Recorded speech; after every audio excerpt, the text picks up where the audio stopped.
This episode of Off My Shelf contains coarse language and adult conversation. Listener discretion is advised.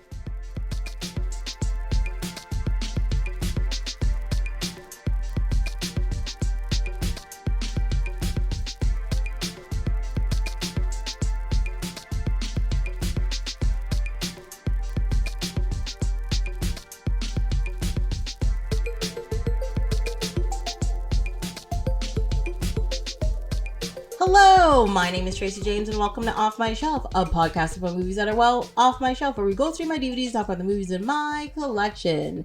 In this episode, Nilesh Patel joins me in talking about two films from the turn of the century, Mystery Men and Ocean's 11. Welcome! Thanks for having me.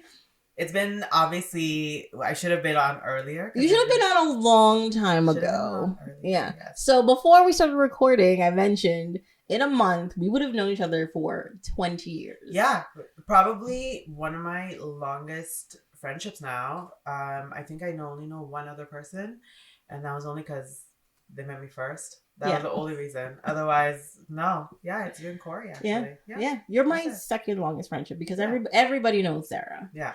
So I've known her since high school. Or if they don't know her, you've talked about her. Well, no, she's been on the podcast. Yeah, everybody I know knows Sarah because Sarah goes everywhere with me. Like, it's just one of those things. I'm like, you know me, you know Sarah. Yeah. And it's because she's one of those people who are just good in all of the environments and is also up for doing the things. And she's very personable. She's very personable. So it's not like having to deal with me. So it's completely different. Yeah, you walk into the room and be like, look, this is my friend Nilesh. And there's like, I gotta warn you about a couple of things first.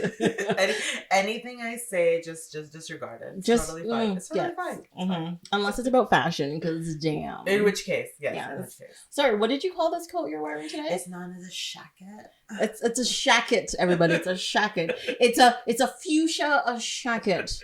Exactly. Yes, it's quite lovely, actually. Thanks, Yeah. I'm talking about it because I'm jealous, so I'm hoping to steal it from you. Yeah, I mean, honestly, they're really easy to wear. It fits like a t-shirt, and I kind of like it because you can layer and still look like you can kind of walk in and out of places, but you don't have to constantly then be like, oh, I have this big giant coat on and I'm hot. Yes. So that's why. That's what hoodies are for. Yes. For a day when I'm at the grocery store. Only the grocery. No, that's not true. You wear a hoodie with ball gowns. You can wear it with track pants. I was wearing a really nice hoodie with this. I actually was gonna wear that outfit today, and then I was like, but I'll be cold. It's Valentino like denim cape jacket that I got from the resort wear collection, and I was like, it's so fabulous that you need a hoodie underneath. But I was like, I'm gonna be cold because it's a cape. It's cut in a specific way, so I'm like, no, I'm gonna wear this. But people wear capes in like winter. But it's denim. It's not like a heavy material. Yeah. That makes sense.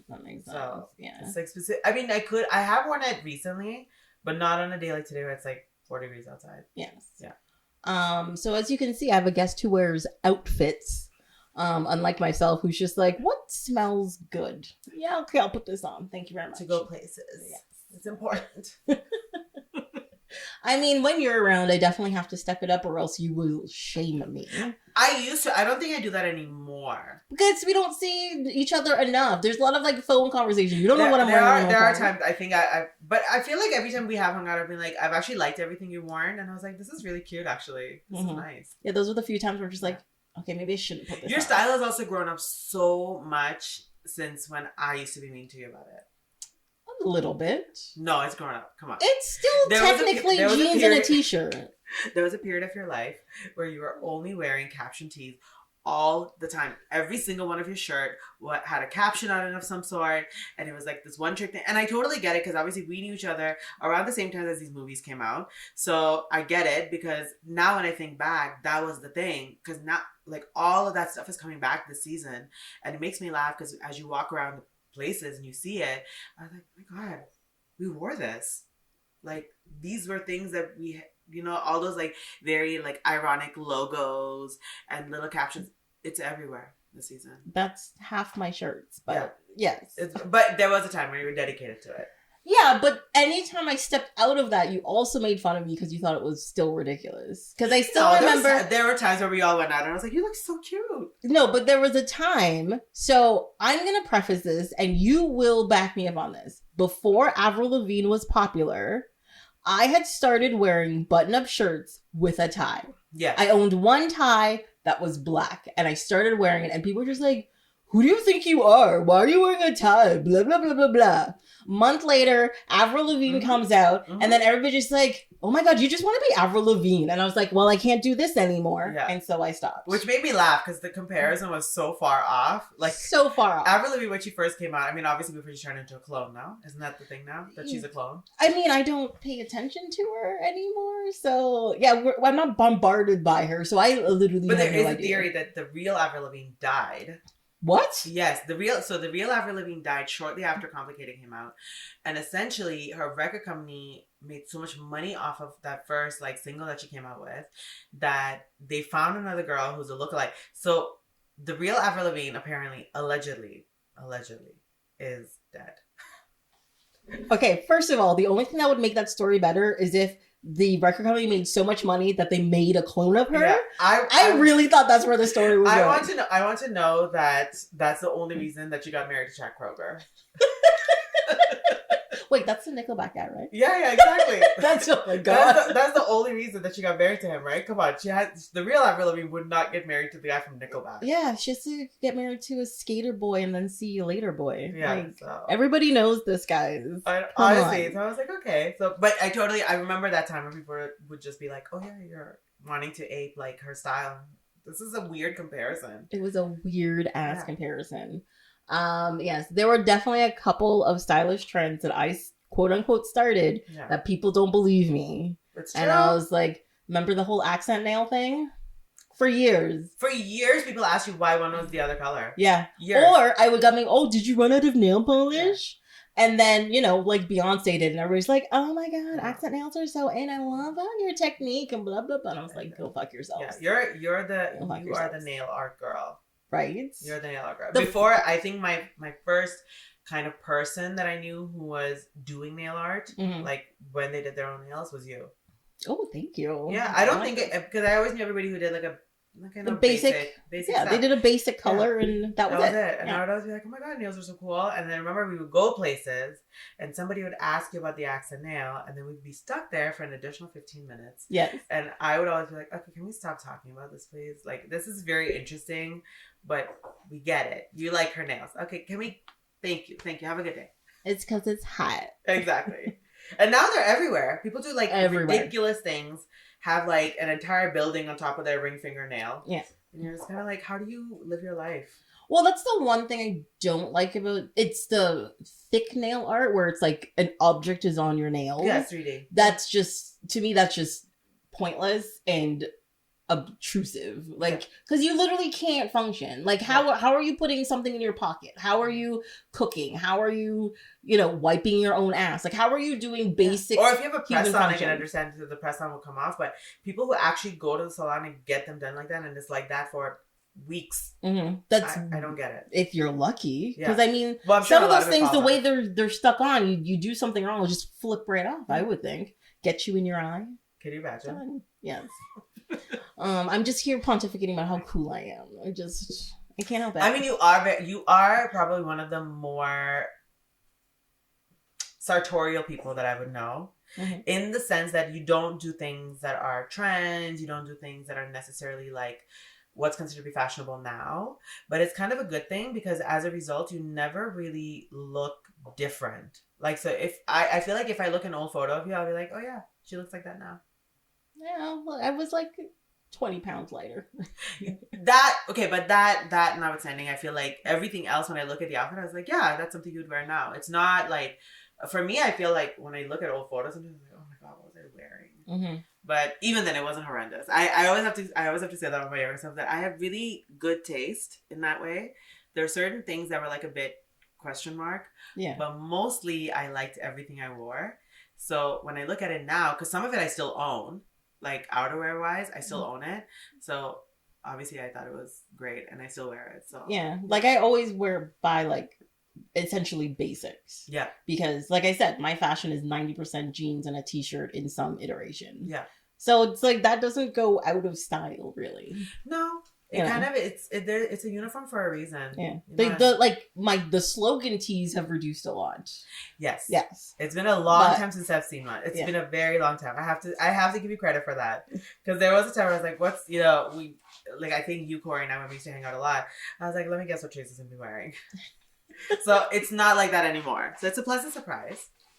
Yeah, most people can predict what I'm gonna wear. She's gonna wear jeans and a t-shirt of some sort. Yeah. You have moments. Yeah. You're also like really a summer fashion girl. Mm-hmm. The summer is your season. Oh yes. Yeah. Me, a nice pair of like sandals, like shorts, or roll cuff jeans, a loose. I'm into crop tees right now. Yeah. So like cropped tees with like a nice pattern. Even though I like pineapples, and apparently pineapples are a swinger thing now. And I got several comments during the summer, so I had to stop wearing them. And I was like, pineapples is but how? Yeah. So apparently, pineapples are a symbol that you're a swinger and you're open to swing. But why? But that's what I'm asking. Why is it a symbol? Like, what does it denote? I don't know. That is bizarre. I was told this by someone asked me, like, pineapple is the most, like, the weirdest thing to kind of have as a symbol for being a swinger, because you have to, like, cut a pineapple correctly, because if you don't, then the little things are, you know, in there and they cause your throat to itch. Like, that's not a great idea to have in your head about a swinger. I don't know. I don't know what to tell you. I was just told by a friend of mine a day I was wearing. How does your friend know? Okay, there you go. I made a face. We're sharing a knowing glance. Yes. So I was literally wearing a pineapple crop top shirt. So it was just like a continuous pattern of like tiny pineapples all over the shirt. And I had a pineapple hair clip in my hair that was upside down. Apparently that means something as well. Can single people be swingers? I don't. This is a new podcast. Isn't that just being in like a threesome or something? Or being a hoe? You know, people have their whole years. There's nothing wrong There's with that. nothing wrong with that. Just own your sexuality. Yeah. Just don't do anything that'll endanger yourself or endanger the people around you. But you could be a hoe as much as you want. They want to be in danger. Well, no. When I say in danger, I mean like don't spread diseases. Oh, more instead of, and then not just ethically, but legally, that's a problem. Yeah, like don't like I don't mind getting whipped, but you know, don't spray your gonorrhea at me. Yeah. Like that's a problem. Yeah. So. But yeah, so apparently that was the whole thing, and I was like, "All right, I guess." Pineapples for you. Yeah, I bought these hair clips. I'm gonna have to look this up. Why it is? I'm gonna add this to my list of things to worry about in my spare time.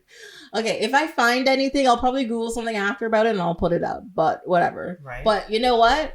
I'm still owning the pineapple stuff. Whatever. I have this like black shirt that's got like a pocket that's got pineapples on it. Yeah. Whatever. I like pineapples. Yeah. Whatevs. I wrote a whole article about it. I was just gonna say, I was just about to mention. So, Tracy's also obviously, along with being a great podcast host, podcast creator, content influencer. Influencer is a little very far. No, it's a little bit further, but it's okay. You know, in the world. Mm-hmm. But besides that, she's also a really great writer. And for several years while she worked different jobs, and she always had spare time then. She doesn't have so much spare time now, but she did then. Yeah. She didn't have so many endeavors then either. But she would often write stories that would come to my email, and it would be so nice because I would just be minding my business on a Tuesday morning and get a Tracy email, and it had a story in it. Yeah. And for years we did that, like years. And now even if I look up I have to be very careful, because if I look up your email on one of my emails where I used to send the stories, in order to get to the right email, I have to go through all the stories first and be like, which one is it? So it's always like, so I think you have my new email. Yeah. For just all the podcast stuff. So it's like, okay, I don't have to like look through everything. So what you're saying is I need to populate your new email address with not with stories. You can do podcast stuff on one and stories on the other one, so that way I can keep it separate. Gotcha. But the good part is you have somebody who's archiving your stuff, because I've never deleted them. So I have all of your stories. So if ever you need it, you can just be like, can you go look it up? And I will. I may have to ask you about that, because I do like, I'm a hoarder, like a technology hoarder, or like data hoarder. That's what it is, data hoarder. And I have a lot of old data. And I have like 35 versions of each story and all Of this kind of course. stuff. But sometimes I go through it, I'm like, there's something that's missing here. I know there's something missing. Because they're not the finished versions, but I have the finished versions. Right? Yeah. So maybe I might even have drafts, so that's why I've never deleted any of them. Mm-hmm. So there's times I think when we used to send something, and then you, Corey, and I would talk about it, and so then you would go back and edit, or not edit necessarily, but like finish the thought, I guess. Mm-hmm. And send it back, and we'd be like, yeah, that's the one. And so it was always, and we've been doing it for years. So for as long as we've known each other, we've been doing this. Yes. Yeah. So it's a little back and so I forth. have 20 years worth of emails. It's not that many. Yes, it is. I stopped like a few years ago. I'm pretty sure. Well, yeah, a few years ago, yes. But I'm saying like emails wise, I've never deleted anything from you. Oh, that's nice. So That's literally, some of the conversations make me laugh when I go back, and I was like, how many hits do I have? Well, even before the story, I'd send ridiculous emails. Yeah. Like just the email itself would be like, "Good morrow to you, good sirs," blah blah blah blah blah. You're like, what the fuck is this nonsense? It's fine. But it was just a fun thing to do. Seriously. Yeah. No, it was a fun thing. I wish we should definitely keep that, because sometimes I used to write too. I don't know if I ever have any more time to do that, but I used to write sometimes. Not as often as you and Corey, but I used to write sometimes. Yeah, right. I was a good reader. You're a very good reader, and like give ideas, because every once in a while too, I'd ask you for like a prompt. I'm like, I need to write something, but I don't know what. Give me like a prompt.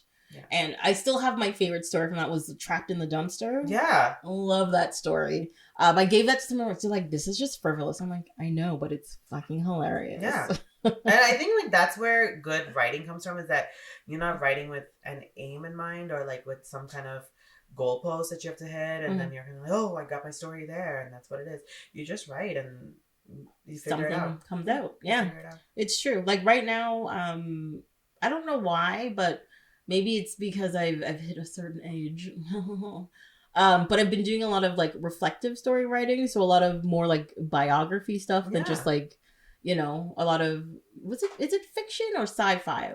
I did fiction. No, you wrote everything. You wrote everything. A little bit of everything. You wrote like we've kind of had that moment where we wrote a story that was based off of something real, that was like sort of like designed as like a diary entry or a journal entry. And then we've also had like science fiction stuff, horror stuff. You know, we used to write specific to the times of the year, so we've had Halloween stories, and we had Christmas stories. And, so we've had a range. We've had a range, yeah. All that to say, sorry, that you are now available to be read on, what was the name of the blog? Medium. There you go. Yes, I only have 2 things on there right now. I'm currently working on. I have 3 or 4 drafts going right now. But I can send you your stories to post on a regular timetable. There you go. You just post it. I don't know why. I feel like I have to, like, because I also have other stories, but I was like, no, this needs to be posted in like June, and this needs to be posted at this time, and this needs to be posted at this time. That is such a Cancer thing. Yeah. That is such a Cancer thing. Because like I have a Christmas story, but I can't post it as yet. Yeah. And I have like a couple of school stories, but it's more the setting of it is like summer vacation and like early in the year, right? So I can't send it now, that kind of thing. And I'm just like, no, I'll wait until the new year to post those ones, you know? So like, but so in between, I'm trying to be like, what can I post now? Exactly. Let's see. Yeah, you know? Something that feels like current, quote unquote. Yeah. Yes. So, but speaking of, you know, writing and style and having a purpose or not having a purpose, and sci-fi and weird genres and fiction, we're going to talk about some movies that kind of fit in all of this discussion. Yeah, one is more up my alley than the other, obviously. Yes. Duh. Hopefully you haven't turned off yet, because we are going to talk about the movies. Yeah, don't worry about it. Because we're in the alphabet, and we're going from one letter to another. We're ending. Well, no, technically we're not ending the M's, because the next episode will be M's. But I had to like move things around. Anyways, but we're doing Mystery Men and Ocean's 11. Both amazing ensemble movies. Oh, so you liked both of them? I like both of them. One is definitely more my speed than the other. Okay, but that's okay. Every movie doesn't need to be the movie. Oh no, that's also impossible. Like that's just crazy. I mean, for you, it's different because you're one of 2 people that I know in my life that is like a true cinephile. So I always have to come to you to be like, because I never remember the actor. I never remember the scene. Yeah. I don't remember what the scene was about sometimes. Mm-hmm. It's almost like I have amnesia for what I just saw. And then I ask you questions and you're like, no. That's not what it was. I do. I have to explain half the stories to you half the time. So let's see how well you did this week. Okay. So we're going to start talking about Mystery Men. Yes. Okay. So the movie came out in 1999, and it is definitely a hyper 90s ensemble. Absolutely. Hyper 90s. Absolutely. Everything about this movie is super, super 90s. Yeah. And you had mentioned that this was the first time you've seen it. Yes. I've never, ever seen this movie. Mm-hmm. Not even on a flight. And funnily enough, in preparation for this sitting, that I was like, I have to go watch the movie. And I don't know what it was, but in my head, for whatever reason, it was just stuck that the movie was Matchstick Men. And one of the things about it was the simple fact that I watched Matchstick Men and waited for up to 70% of the movie for Ben Stiller and Janeane Garofalo to show up. Yeah. And I literally messaged a really good friend of mine who knows that I'm coming to this podcast and is a listener. And I just laughed and I said, you know what? Ben Stiller and Janeane Garofalo are not in this movie. And he writes back, he's like, what movie are you talking about? And I said, Matchstick Men. And he literally wrote back, idiot, it's Mystery Men. You even said the time. Because I told him, I was like, oh, I'm going on Tracy's podcast. Like, these are the two movies we're doing. And so he says to me, he's like, oh, great. He knew about Mystery Men. He's like, oh, it's a really well-reviewed Ben Stiller movie. Mm-hmm. And it's considered to be one of the better movies that he's been in. And I was like, great. I don't know what happened somewhere between that conversation and when I started watching movies. But so I've now watched Matchstick Men. And I literally thought, I was like, Ben Stiller is in a Nicolas Cage movie? Really? Okay. So anyway, so then I started watching Matchstick Men. The movie opens, and I genuinely thought to myself, is this a Janet Jackson video? Because... You're talking about Mystery Men now? Oh, Mystery Men. Sorry. See, this is what's happening. This is what's happening. So I started watching Mystery Men. The movie opens, and literally as soon as the camera goes through the fake cloud thing and shows you like the city, I was like, this is a Janet Jackson video. Like 100%. Come on. Because during that time, she was doing a lot of this like sci-fi thing where like she was in a futuristic bedroom with like a video camera and like... I don't know. I like when you describe the video that way, because as you know, I have a love of Janet Jackson. It makes me actually think of the Busta Rhymes Janet Jackson song, Give It To Me. Yeah. And it's true now that you've made me think about it. It does have that vibe, even though it wasn't purple or silver or It's black. just a coincidence that Ben Stiller is dressed like her. It's fine. No big deal. To be honest, like I was like, especially the opening sequence, I was surprised. Like it clearly didn't feel like a Tim Burton movie. Yeah. But it clearly took a lot of its influence from the first two Batman movies. Well, it's actually, especially Batman Returns, like the second Batman movie. Honestly, I feel like the set pieces are kind of like that. Yes, like but that might be purposeful because it's clearly a satire. Yeah, yeah. Which is not my favorite kind of movie, by the way. I've realized this about myself, that I like parody in short bursts and satire in short bursts, like SNL or Mad TV or anything like that. But I feel like in movies where that's happening, it feels like an extremely long sketch. Yes. Which is not my... That's not my... But if it's done well, like there's... this one is. Yes. It's done decently. Yeah. To be honest, I watched this yesterday. Yeah. And I may have been very tired watching it, but I found it extremely boring. You hung up the phone on me while watching this. How dare you? I know. Yeah. But anyways, go on. I know. I actually think I missed 10 minutes of it because I may have fallen asleep. Where did you fall asleep? It was right before they met. So I woke up when they were meeting the guy, like Tom Waits, when they were meeting the guy with the non-lethal weapons the first time. Yeah. So whatever the 10 minutes before that is. So I didn't really miss anything. I didn't miss anything, right? Yeah. Okay, good. They were just in that little camp with Sphinx and, Yeah. And Sphinx is kind of like trying to tell Ben Stiller about something. Ben Stiller's like, oh, we're just gonna make dresses all day, and he leaves. And I was like, oh my god. And his character is probably the most triggering in the current landscape of entitled guys. Mm-hmm. So well, I think that's part who of he is, but at that time there was no language around it, so people knew that they kind of were annoyed by him. But now, if you watch it today, you instantly see it like, oh my god, not this guy, right? Yeah. But I don't know. Like I said, there was something. I just remember there being more to it for some reason, and like there's as I was watching character development is what I would say. Like when I really think about what this movie is great at, is that every character has their own story arc, their own little like niche, their scene. They introduce them even in their own scenes. You know what I mean? Like they're not just kind of there. And I feel like as a result, it feels like there's a lot more. But if you really like take a look at the movie as a whole, it's a little light on the script. It is. Yeah. But and what's really great is that they casted the crap out of it. So everybody who's in it can act their bananas off. And like for real, like when you watch them, you're like, oh, you're lifting this material. Yeah, because even looking at the cover, it's all like it's Paul Reubens, it's Ben Stiller, Janeane Garofalo, William H. Macy. What's this Kel kid? Well, what's the name of the girl who's like the original Katie Holmes? Oh, Claire Forlini. There we go. Yeah, she randomly is in there. She's been in so many movies that I don't know her name until just now. Yeah, the first thing I saw her in was Mallrats.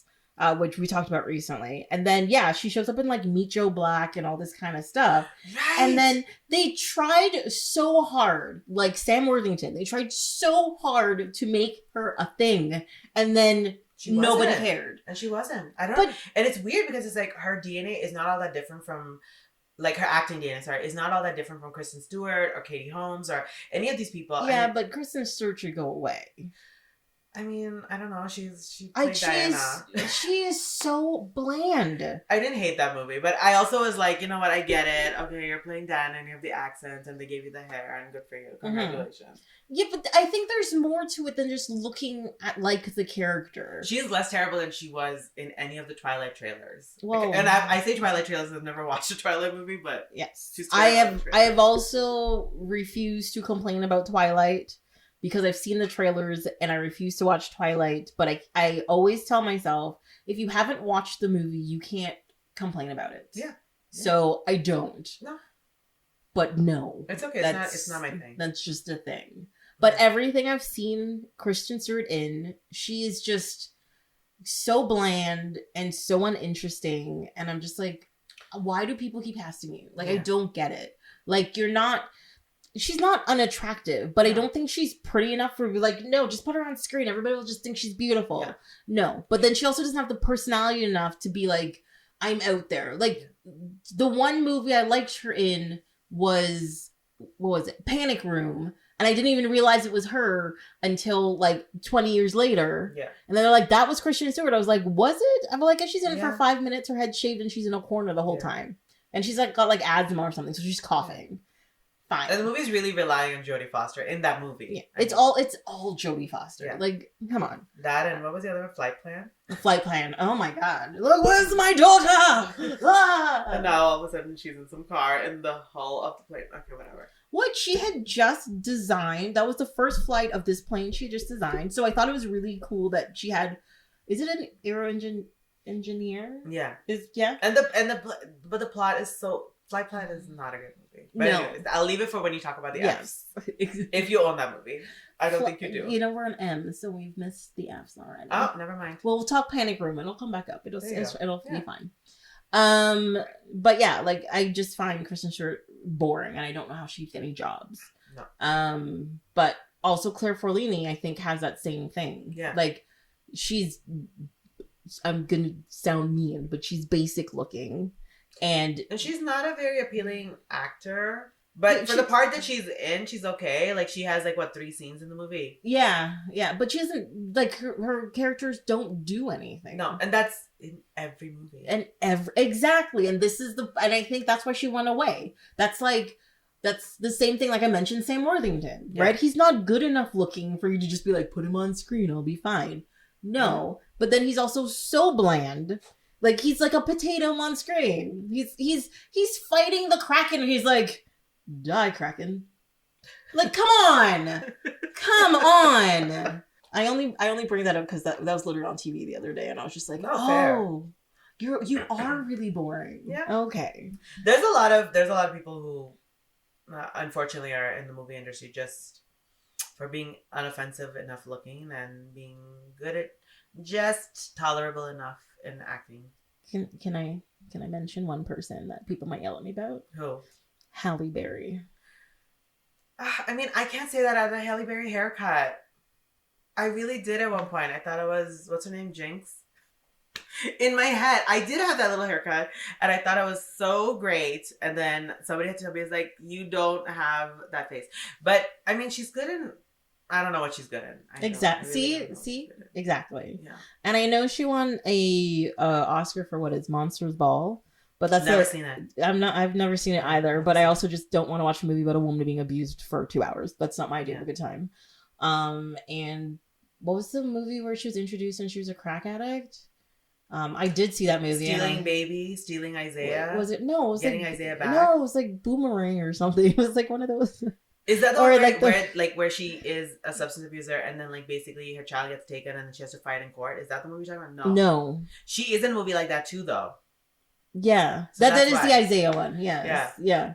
But I did see that one. I was like, I don't understand what the big deal is. Like, no, it's fine. I get it. And and then every other movie she's in is just like, I'm real pretty, guys. Did you see me? I'm really pretty. Yeah, that's the whole. She's had a great career based on that. Though. She has, and good for her. She's done it, but still, I'm like. Not everybody can keep pushing material out. Yeah, Anyway, sorry. I'm sitting here just shit talking people for the last 20 minutes. But our point being that Mystery Man is actually quite good in terms of developing great characters, and if it had subsequent films like sequels. Mm-hmm. It would have been great to have all this like story fleshed out for each character. I'm actually really happy that it doesn't have a sequel. No, because there's so many characters. But if you just like take away those scenes where they're kind of like really giving these people like these huge story arcs, the movie is 15 minutes. It is, yeah. They're like, here's your random people. Yeah. The real city's hero gets kidnapped. Yeah. It's a very like, common thread line. Like I feel like it's like it could be the story of the Incredibles, or it could be like any that. Yeah, but I think that's what what the satire is. It's like, we're gonna use the same formula, but kind of twist it around. I do enjoy all the devices names in the movie. Where he's like, the Tom Waits devices? Yeah, when Greg Kinnear... Well, no, even when Greg Kinnear picks up the thing from Geoffrey Rush and he, from the trash can, there's a moment. Oh. And he's like, what is that? And he's like, this is an enticing something. Yeah. And in reality, it's just like, it's a chloroform. Yeah. And it was just like really funny to me. What? What is he saying? But... but Geoffrey Rush's name in it is Casanova Frankenstein. Yeah. Like...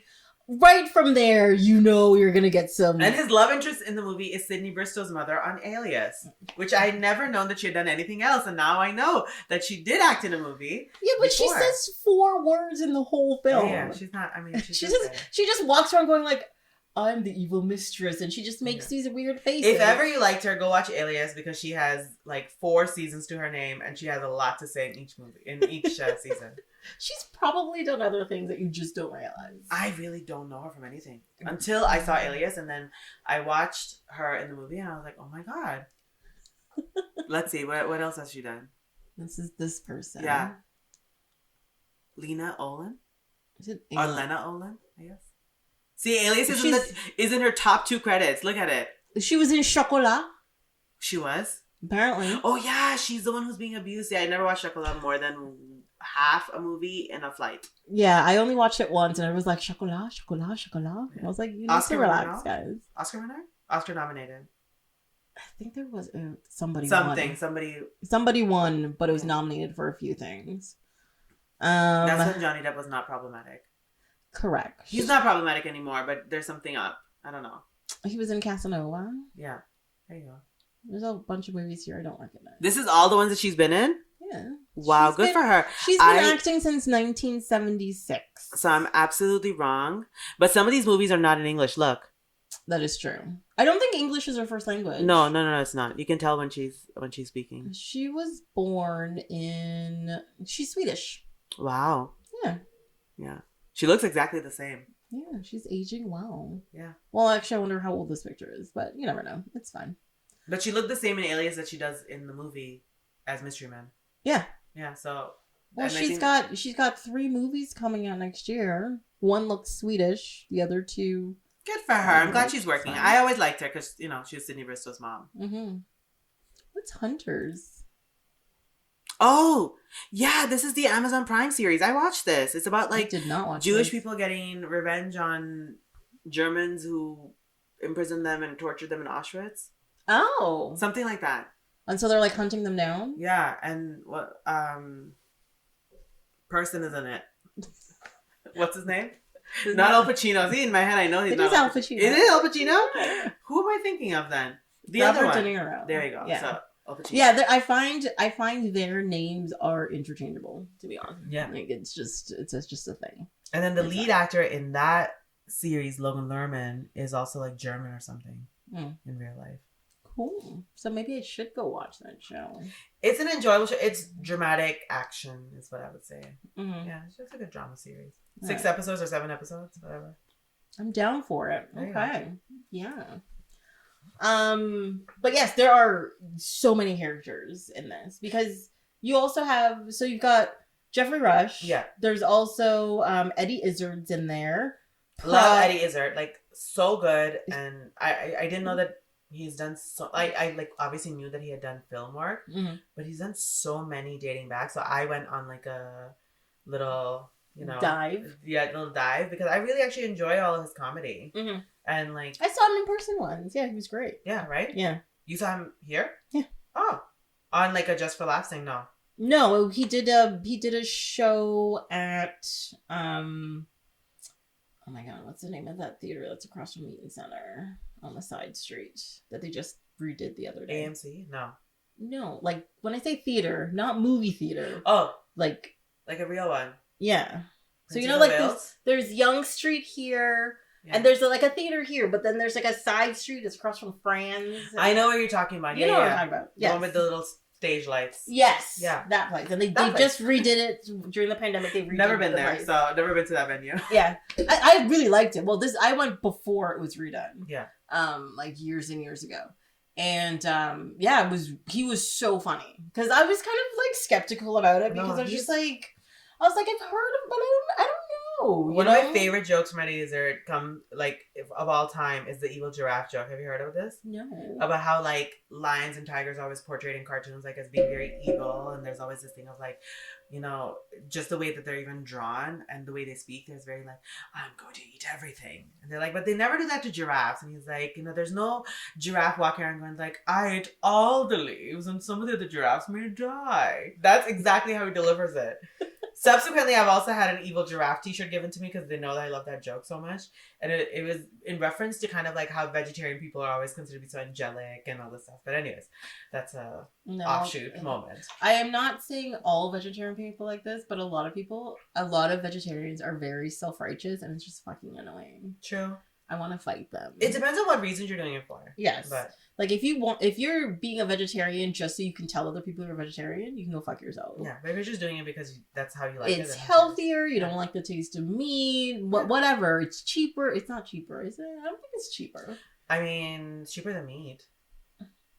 Really? I mean, if you're getting your meat, it depends on where you get your meat from. So I'm like, okay, oh look, I'm not going to a fancy butcher and be like, look, can I get the 10-year aged steak in the back, please? Is this a thing? Yeah. A 10-year aged steak? How does it age? I don't know, actually. In like open air? It's not like rotten or anything. Oh. It's more like... Is it like blue cheese? Is it kind of in that world? Yeah. That sounds disgusting. I think so. See, so I'm no, but there's no like blue cheese, there's like an enzyme in it, and essentially there's like a fungusy thing growing in it that's good for you, blah, blah, blah. I find blue cheese vile. I hate the smell of it, and I can't eat large chunks of it, but I don't mind it crumbled on things. Yeah. If ever we get like a cheese plate, I always suggest it if I know that the person who I'm having lunch with is a good blue cheese person, like they love it or they like to eat it, because chances are when it shows up, I'm going to push it off to you, and the other ones are for me. You can eat that. You can have just that one. Exactly. Well, it's good because they always give you a huge chunk of it for whatever reason. All the other cheese in comparison, you're like, why is this tiny sliver and then like a full wedge? Yeah. You're just like, what's happening? Blue cheese, exactly. Yes. Disgusting. But I like blue cheese. Blue cheese is delicious. But yeah, like Kobe beef or something like that. Exactly. Is that the fancy one where they like massage the cows? Like the cows are essentially at a spa, and it helps distribute the fat in it better, and blah blah blah. And they're like $70 a pound or some nonsense. I don't eat enough cheese to know this kind of boucherie.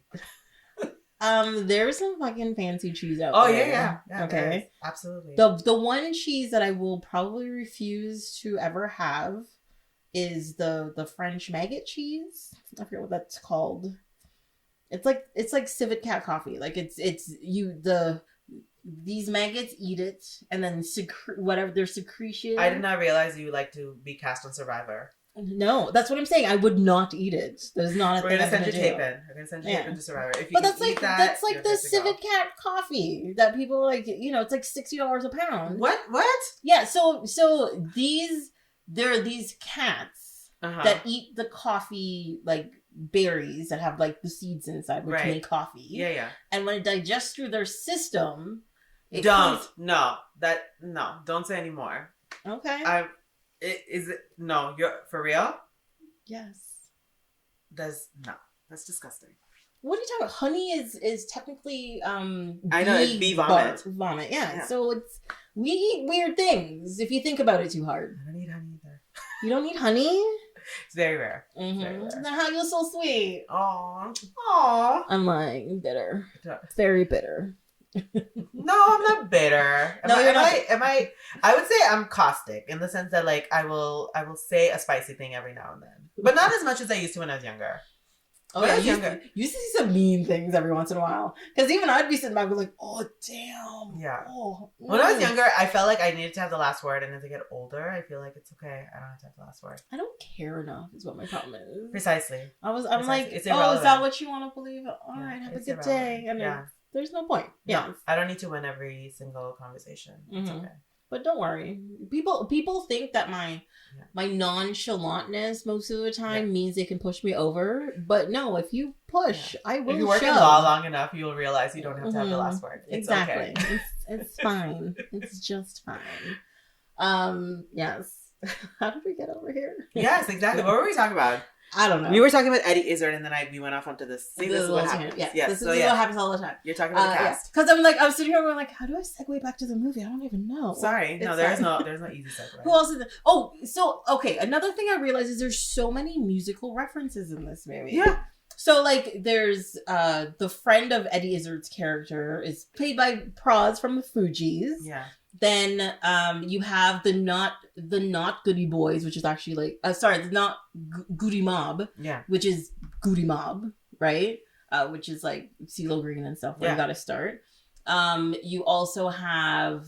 That's why I like that song. Yeah, I didn't know that about. Then there's like Tom Waits. Mm-hmm. He's the singer dude. There was something else. Did I write it What's down? the one that's playing? That's like top 40 kind of track that's playing when they go to that little camp with Sphinx. Oh no, they have the song oh my god. I actually wrote a story about this too. Why is my brain dying? We can look it up.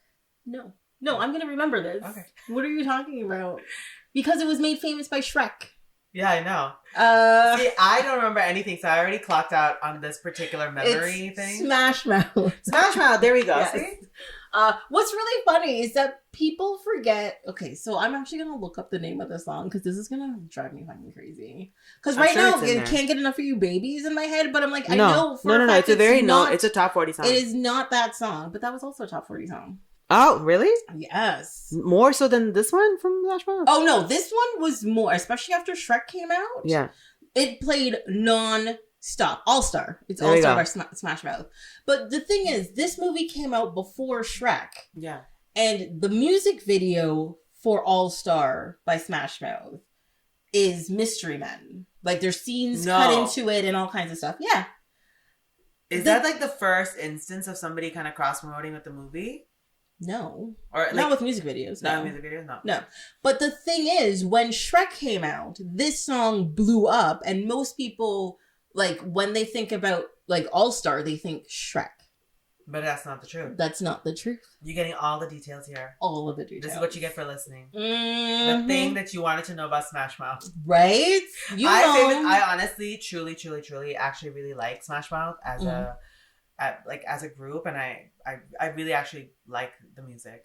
Actually, one of their songs that is the least popular song, and most people don't even know this song, unless you're like you bought all their albums and like you're really, really super into them, is a song they put out called Waste. Mm-hmm. And it's a very like emotional kind of like love lost kind of song, and it's not as like boisterous as all of their other stuff. I love that song. Funniest place Smash Mouth has been sampled or been used in tracks is on Mr. Robot, the TV series. Can I admit something to you? You never watched it? I really liked the first 2 seasons, and then I fell off, but it is a great show. And I watched like 2 episodes and I was really bored, but it was one of those things where I knew I was bored because I just didn't understand the episodes, and I had to like go back and like watch more. And you know when you say like, oh no, okay, I'll come back to it, and then 5 years go by and you're just like, I forget the show's still going on. At this moment, at this particular second, I've forgotten the name of the creator of Mr. Robot, but subsequently he's done a series for Amazon that Janelle Monáe was on in the 2nd season, and then he also did another show called The Resort, and all of the shows start off very innocuously, and as the season goes, it gets like dialed up to 100. Sam Ismail, there you go. I think if I'm not wrong, he's married to the girl from Physical, the show. Physical? Who's the girl who is in Bridesmaids who irritates Kristen Wiig? Oh, a Rose Byrne? Sam Ismail. I believe they're married in real life. Oh, Homecoming. Yeah, I heard about this show. So Homecoming, great show. If you've never seen it, only has 2 seasons, 5 episodes, nothing crazy. First season of Homecoming is worth the watch for sure. And Janelle Monáe's in the second one. Oh, wait, is that the one with the military people? Yes. Okay. It's a really well done. Honestly, all of his shows have this in common that like, it's basically kind of put together. See, and The Resort is on there, right? I have not watched a single one of his shows. Literally all the shows have this in common is that everything starts off very Gaslit is the one with Julia Roberts. Oh yes, yeah, okay, that was a good show. But I would definitely say that he has this thing that he does in his shows where the first couple episodes you're like, what's going on? And it's literally when you start watching the show all the way through that he kind of like rewards you for watching the first couple of episodes. So he's not married to Rose Byrne. I made that up. Emmy Rossum. Same thing. I don't know who that is. Emmy Rossum is the girl from the Phantom of the Opera movie. Well, she's another thing. I shouldn't. Okay, first of all, there is a story behind why I didn't see that movie. Really? Yeah, there was because oh my I know you did. Yeah. Because there was a whole scandal about that. Remember when the money went missing? Yeah. That was that night. Really? Yes. Okay, so let me explain this story because I can't. Are we really gonna get into it? I'm not gonna give names or anything. Okay. It'll be fun. Okay. So the way me and Nilesh met is we worked in a bookstore. Yeah. Okay. I was hired in 2002 for the Christmas rush, and then I stayed. And literally the night I was hired, the first night I worked, they had like a company meeting. So come after work, whatever, I show up and I see bitchy face in the corner. And then like you and Corey are sitting there staring at me and you're just like, come sit over here. Yeah. It's like, what the fuck is happening? Yeah. Anyways, this is how we became friends. We've been friends ever since. It's fine. Anyways, so a couple years go by, whatever. Phantom of the Opera comes out. I'm working the late shift. Bunch of people from work are like, we're going to go see Phantom of the Opera, blah, blah, blah. And I'm like, fuck, I have to work. Okay. But I'm closing that night. And part of closing is like, you got to count the money, right? Make sure the money in the safe is good. The tills match, blah, blah, blah. So I'm sitting there counting. And one of the things is like, if you have stacks of coins, you at least tap the top to make sure the thing is full. Yeah. And I'm tapping through. One of the rolls is empty. Yeah. And I was like, so of course, immediately I tell my boss. And so it was toonies. And because it's company money, they of course have to report it and blah, blah, blah, blah, blah. right? They can't just be like, oh, it's missing inventory, write it off, Yeah. whatever. So it's physical money, so they have to report it. And so after that, there's a whole thing. Because I was closing, my boss gets called in, I get called in. We have to write a statement at a police station, all this kind of nonsense. And I can't believe that that's how far it got, given the size of the company. Yeah. Is that, like, it makes me laugh that, like, that's how far it went. Yeah. I still, now when I think about it, it makes me laugh because there was no loss prevention procedure in place. So it's like, yeah, okay, that happened. But it got really intense. It got very intense. For nothing. Like, if you really think about the size of the company, $50 doesn't mean anything, but... Yeah, but especially as, like, little black girl being called into a police station. Yeah, exactly. And this was fully, like, they put me into, like, an interrogation room. Yeah. And they didn't put me on, like, a hotline and grill me or anything. They were just like... No, but there was a lot. Because I remember us talking about it and I said, where were you today? And you're like, well, I had to go to the police station to get my statement. And the person was asking me about it. And I was like, what the hell did they think they were going to find from it? Like, it doesn't mean anything. Because I can't even remember. When we worked, were there cameras? No. I think there was one camera at the cash desk, which nobody really had access to. So God only knows what they saw. Exactly. But yeah, like, it was a whole thing. Yeah, but all I remember, the thing I remember most is being very nervous because, again, black person being called into police station. I'm gonna get beat up or arrested or something. Didn't happen. Don't worry. Everything was fine. Second of all, I was just like, because I watch a lot of procedurals, I was like, oh, is this what it's really like? Yeah. Oh my God. The thing is the room was so sad because a lot of those procedurals, the room is like fully, completely done and whatever. No, maybe they were in the middle of renovations or something. I have no idea. It's also but there was like insulation showing. There was like a wire on the ceiling. I don't know what's going on. They gave you the one that's for like low threat people. They're just like, it's fine. It's only $50. Yeah, she's not running anywhere. It's okay. Yeah. But it still boggles my mind. Mm-hmm. If I was or had been aware of the legality of situations, back then than I do now, I would be like, no, for what? Yeah. What do you need to go there to do that for? That doesn't make any sense. Because in that moment in time, you're essentially telling the person that we think that you are the one that we're incriminating. You know what I mean? Yeah. And so it's kind of like, it doesn't make any sense why you had to go there to do it. But anyways. Yeah, but long story short, I never saw Phantom of the Opera. Thanks a lot, too. No, I'm just joking. I was gonna say the name of the CEO, but I won't. Know too much about that. Mm-hmm. Yes. That's one name I do remember. Everybody else's name, I was like, what was that guy's name again? Yeah. We didn't like that guy. Anyways, it's fine. Okay. It's fine. It's fine. It's fine. It's okay. But yeah, I still remember because I met up with you guys after the movie, like after we closed down, and we went and had like snacks or something at a restaurant. Yeah. And I was like telling us like, you will not believe what happened. Like, it was a whole thing. And I remember, like, just being like, what is going on? Mm-hmm. Yeah. Again, long story short, I did not see Phantom of the Opera.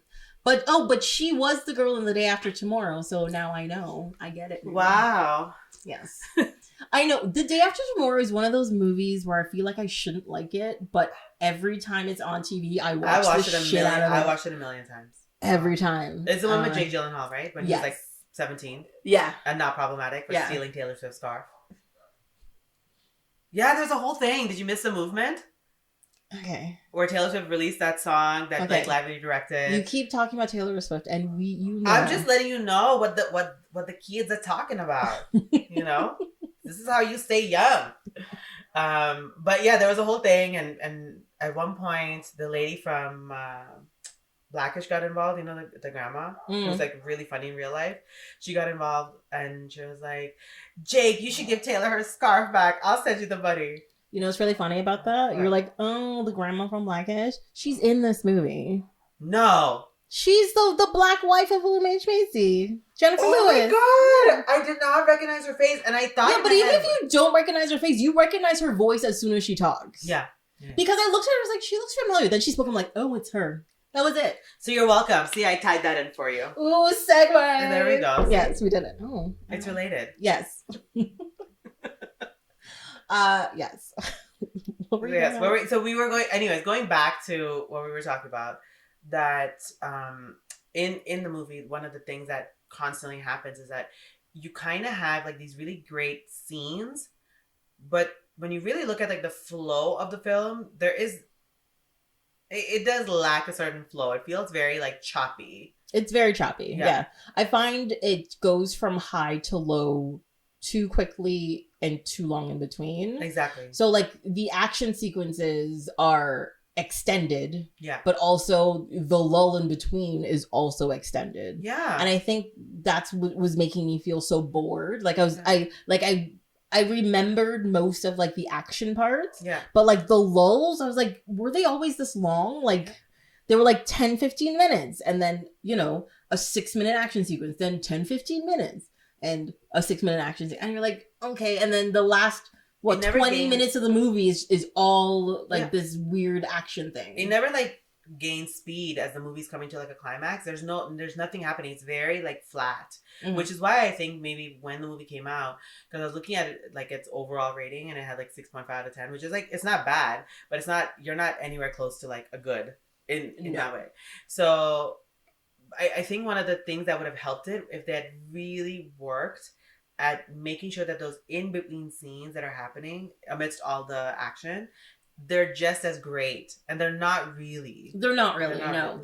They're so, like, mediocre. Yeah, they feel tacked you know? Yeah. It's like it's not that they forgot about the story building aspect of it. It's more like they had it in there, but then they worked on the action sequences and then forgot to, update the in-between parts as well. Mm-hmm.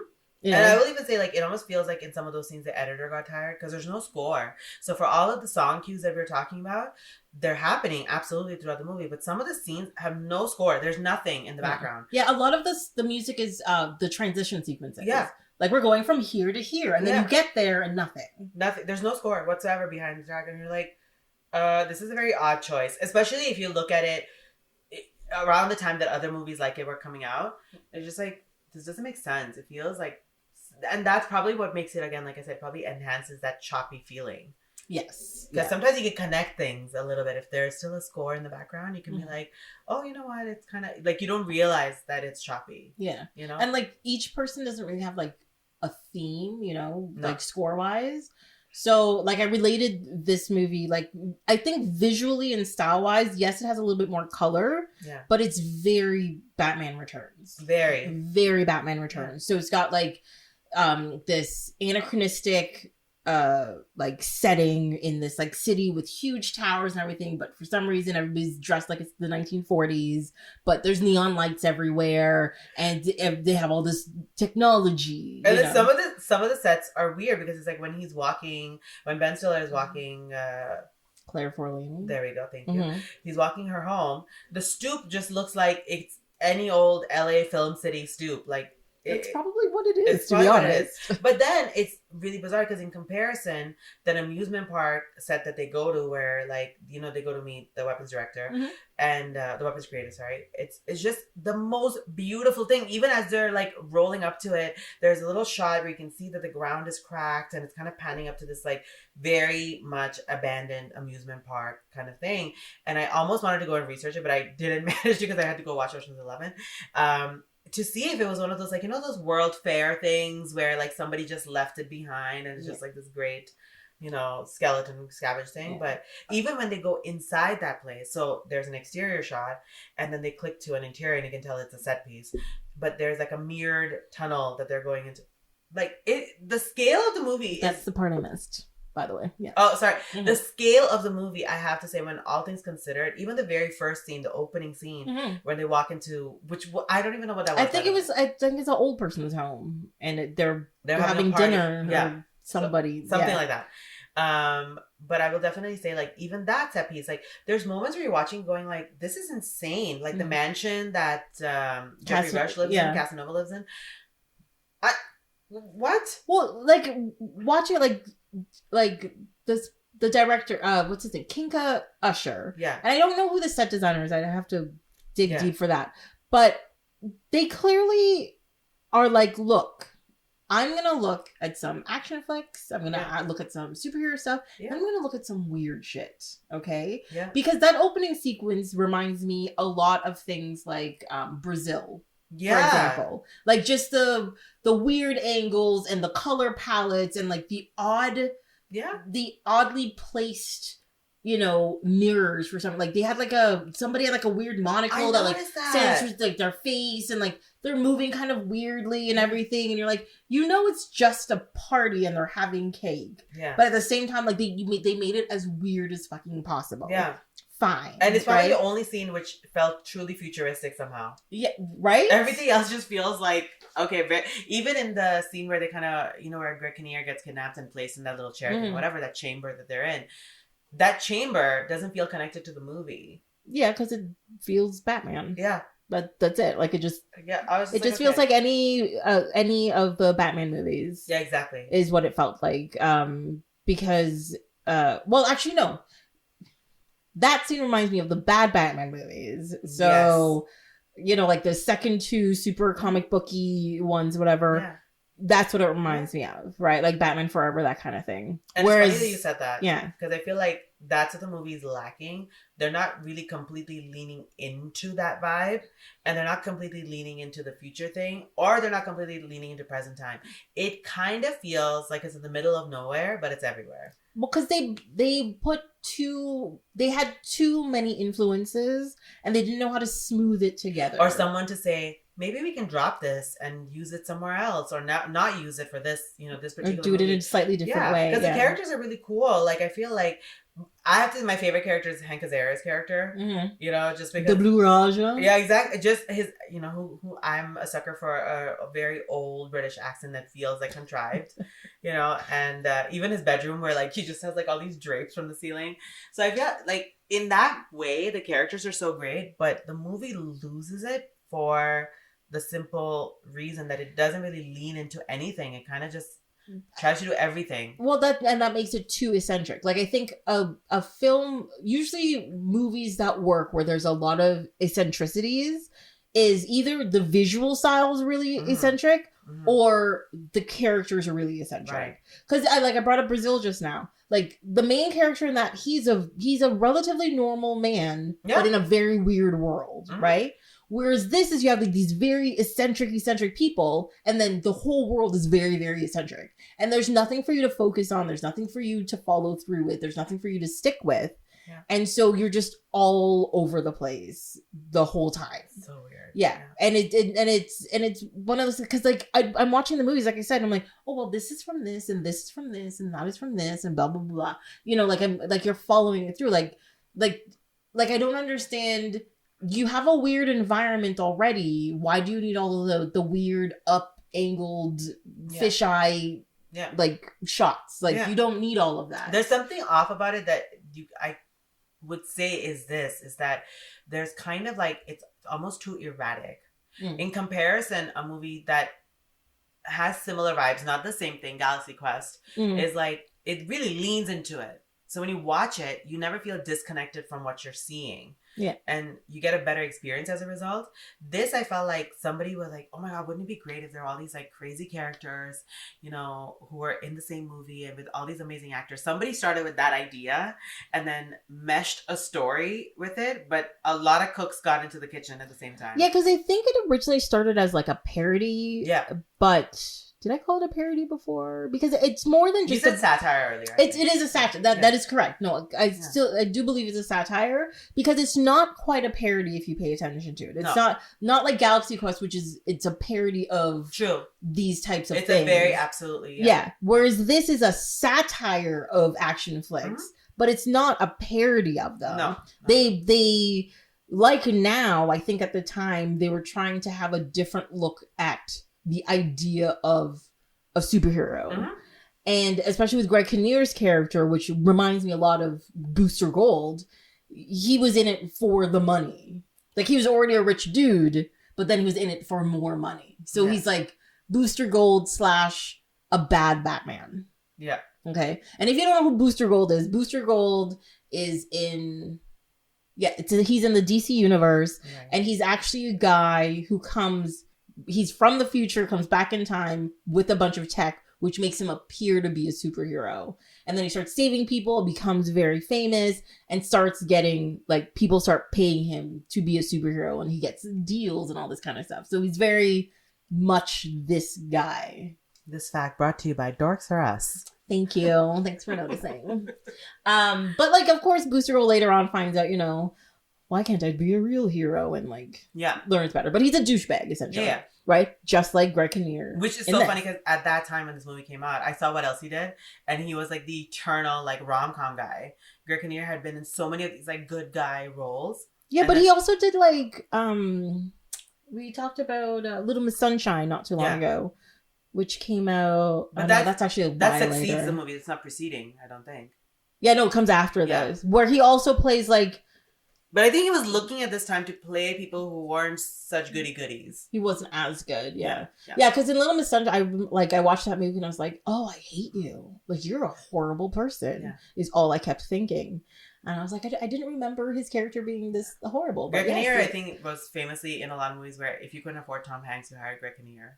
But Greg Kinnear's he's a great actor. In and of himself. He's a great actor, but they have similar attributes of always being a good guy. Like Tom Hanks, I think only recently when he did Elvis is the first time he's played somebody who's really kind of like not a great guy. Yeah. Even though in the movie, like they do obviously show him in the worst possible light. Mm-hmm. But in reality, like Tom Hanks has made a career out of playing good guys. Yeah, but good guys with flaws. Like they're not perfect. Yeah. But you always wanted to root for them. Mm-hmm. Which I will even say. And there was nothing wrong with rooting for them, despite their flaws. Yeah. But I would say it's very easy to root for all the characters because even for Ben Stiller, who's kind of like triggering for me personally. I'm not talking about other people, I'm talking about myself.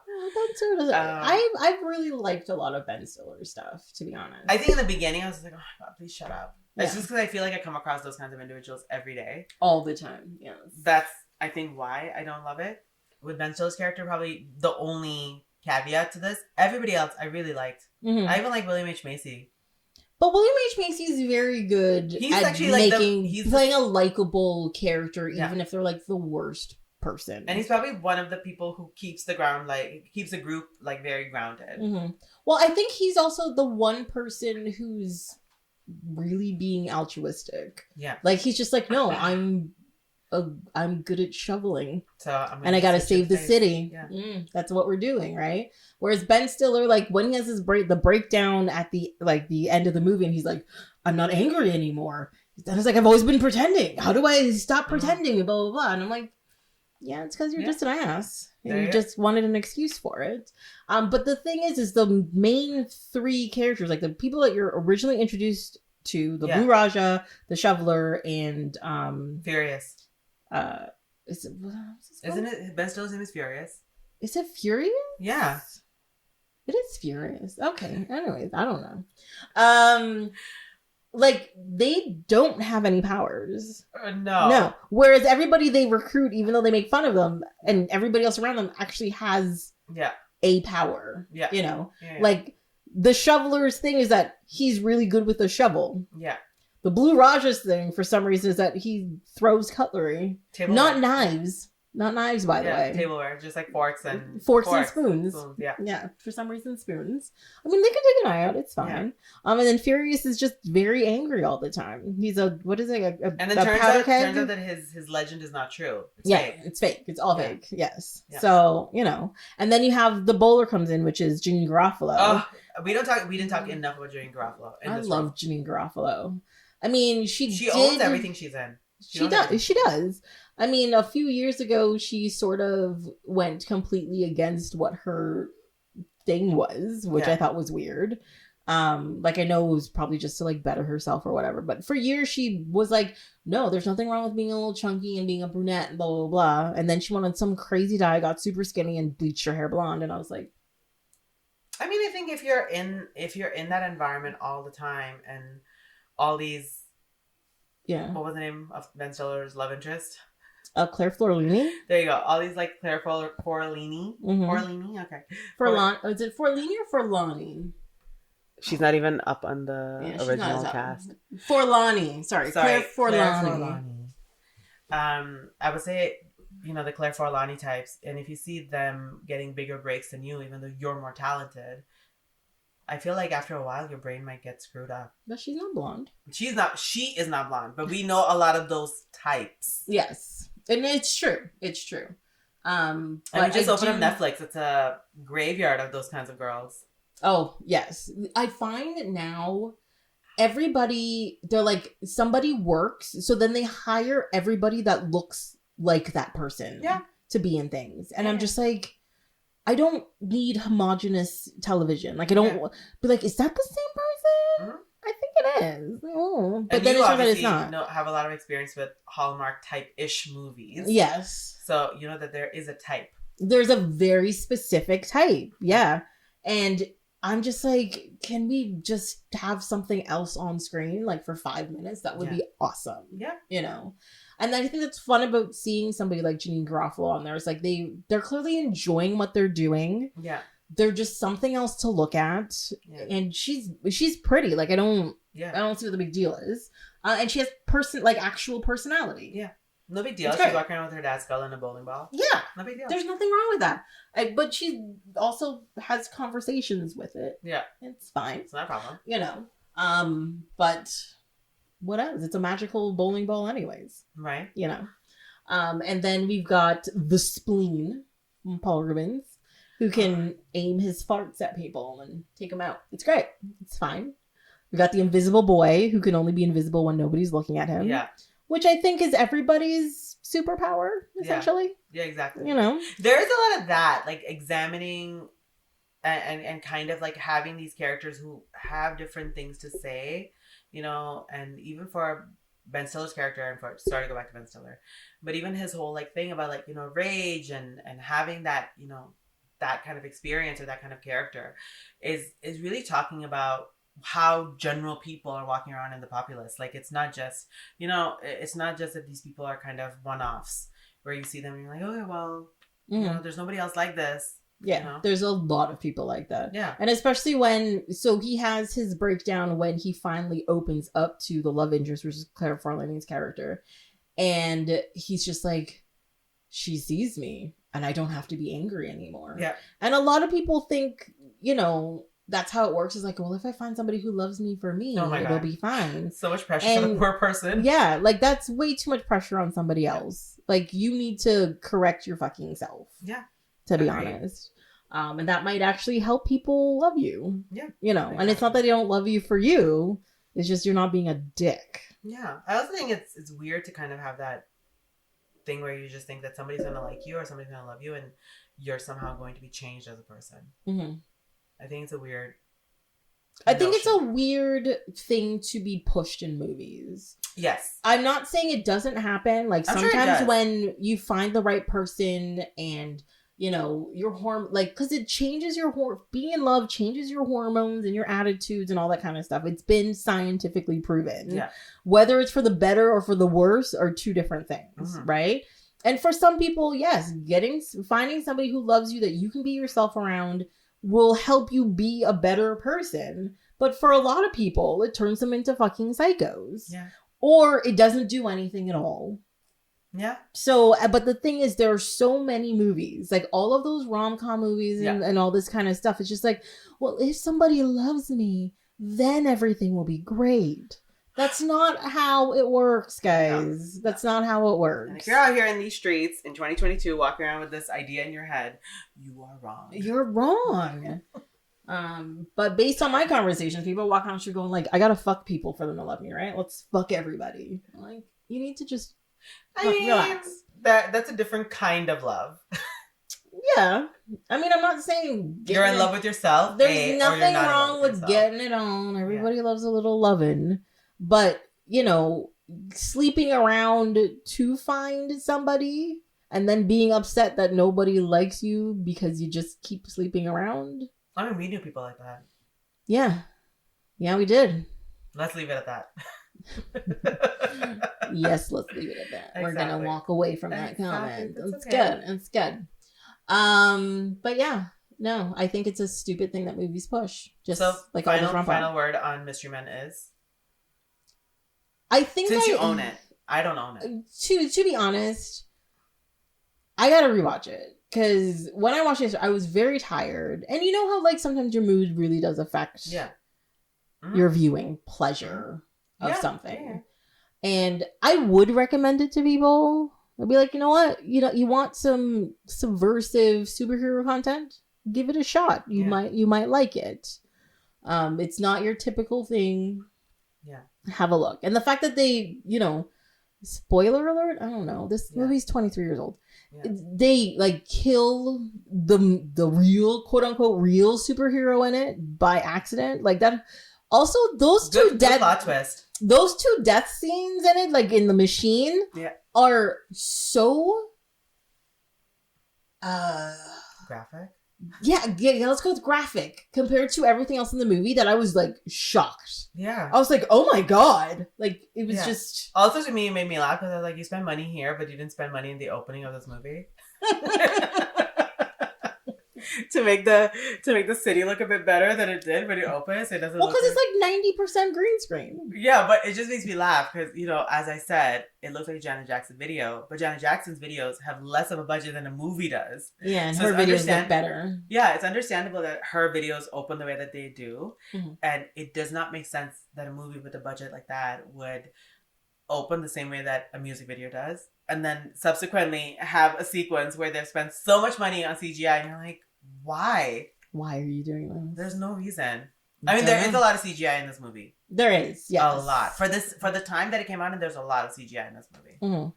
And they do a pretty good job with it. Like, it hasn't like, you can definitely pick it out. Yeah.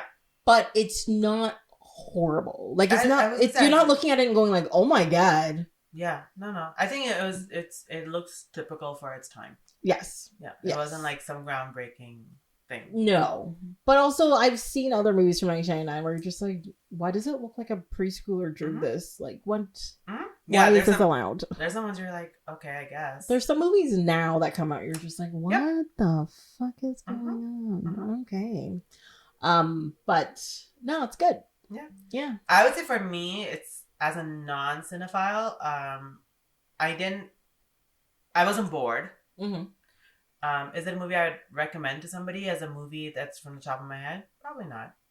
No, that's a movie. This is a movie you recommend to very specific people. Like, this is not like oh my God, you have, like, everybody's like, oh my God, you have to see it. Yeah. No, this is like, oh no, I like superhero things, but I'm kind of sick of like Marvel and stuff. You're like, oh, you want to watch something a little different? It is amusing. It's absolutely amusing. It has comedic lines like, we have a date with Destiny and she ordered lobster. Or blind date with Destiny. So it's like, there's some really iconic, like, lines in it, and it's written well. It's just light on script. So it's like, if you're watching it, you're kind of watching it with not some like idea in your head that like, oh, this is the movie that's gonna break all the genres. Yeah. No. Did you catch sorry, I'm gonna bring this up, Dane Cook appearance? Yes, I did. For 5 seconds when he put a waffle iron to his face, and I wish he had left it on there longer. Yeah, I'm not a big fan of Kinka. There's also Doug Jones in there. There's so many. There's so many people in this. The guy who opens in the beginning, the red eyes, who was like, look at this Wrinkle Fest. Oh, that's the guy from SNL and stuff. Yes, that's what I'm saying. So there's a lot of appearances in it.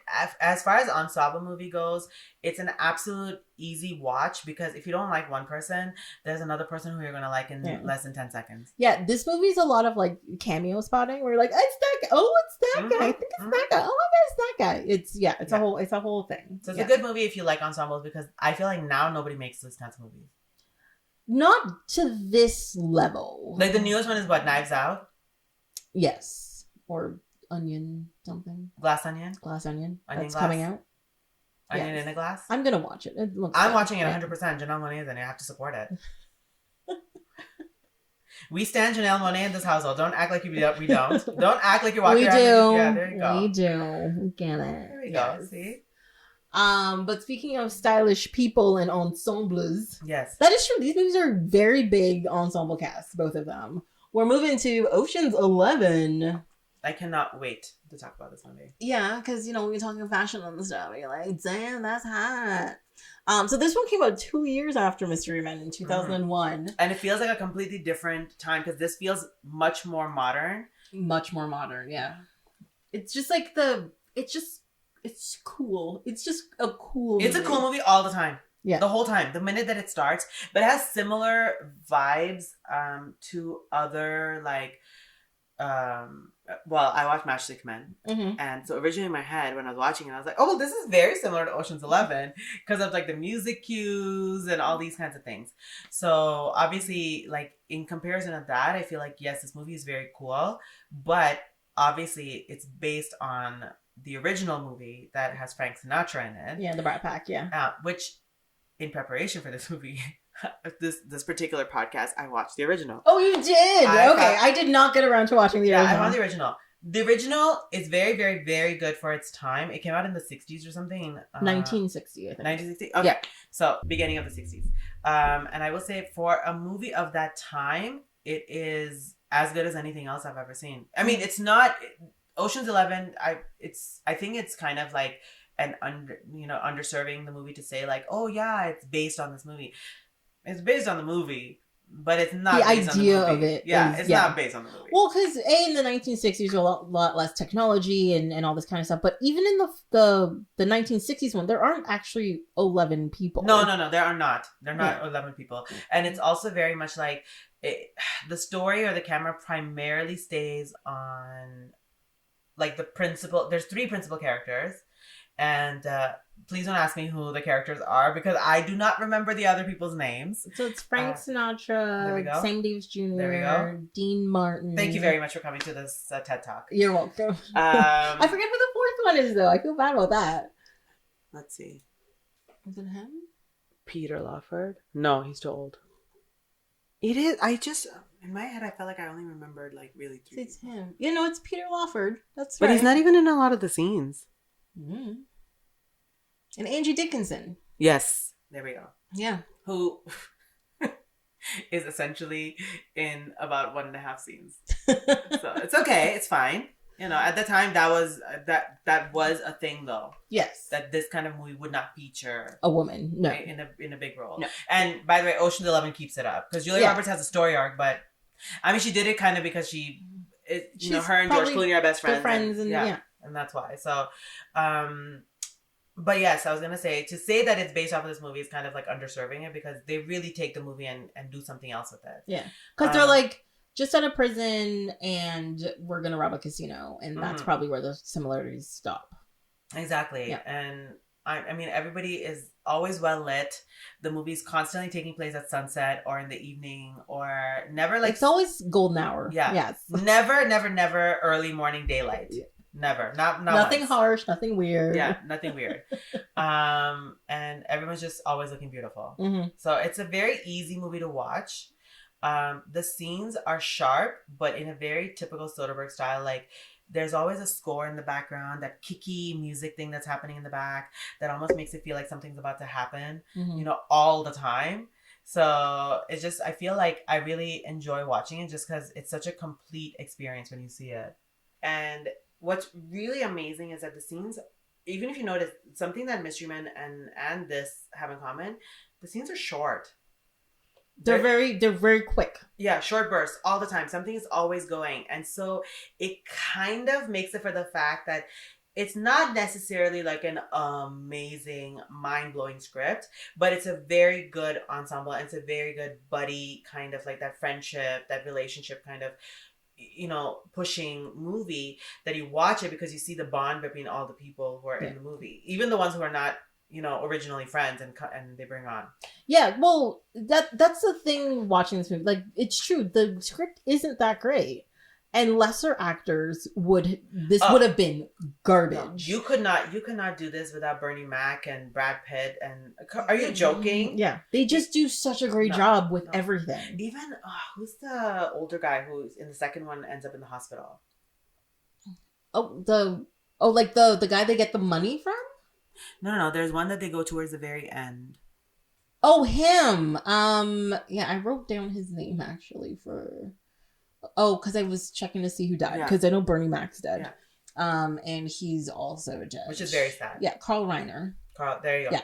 So even he's so good. Like, I love that man's voice. And they do like story arcs without doing a story arc. So everybody comes on. They all have their... Don Cheadle has his like British accent. And you already know who he is from the minute he opens his mouth. So there's no story arc per se for him. But they encompass a whole character by just having very specific roles and very specific characters. Okay, you brought it up. Can we talk about Don Cheadle's British accent? It's ridiculous. Yeah. It's actually, I will absolutely say, it is the most hammed up accent I've ever heard. But I also think Don Cheadle, he wasn't like as experienced as he is now when he did Ocean's 11. No, I think he had been in not anything as big as Ocean's 11, or as big as a role, as in like his length of time on screen. But he's always been like a character actor, and he'd done quite a bit of things before. Yeah. But that particular accent is atrocious, though. It's atrocious. Yeah. I do love all the other people in it, though. Like, I definitely will say, like, every single character in the 11 before we're in, they're all enjoyable. Like, I can't say that I'm just like, oh, yeah, I think they could have done it without this person. Mm-hmm. Even, I don't want to be this person, so I'm going to say, if you can please find the one Asian actor who's in it. Oh, him. Yeah, I don't know what his name is either. But his thing was... To be fair, I don't know him from anything else. I don't know him from anything else either. But I think when he had casted him, he was supposed to be someone of import. Why can't I find his name? He has a very... Xiaobu Qin. There we go. And he played the character named Yen. Yen? Yen or Yen? Yen. Yeah, he's got like 3 movies. So he has 3 movie credits and then that's it. Yeah. So what did he do before then? That was So he had to have been some kind of acrobat. Or something. Yeah, he was part of the International Peking Acrobats. There we go. Yeah, so they specifically hired him, be like, no, we need an acrobat for this role. That's literally what they did. And he did it. And I think after that he was just like over it. He's like, I'm good. One of the best villains in any movie, Andy Garcia, yeah. He's so hot in this movie. I don't know. He's always been hot to me, though. No, I don't find him that. Like, I like... Have you seen him in the Godfather movies? I haven't watched the Godfather movies. Right, sorry. You know this. I'm sorry that they have not been covered in this podcast. They're not going to be covered in this podcast. Maybe you and I can do that as a special episode.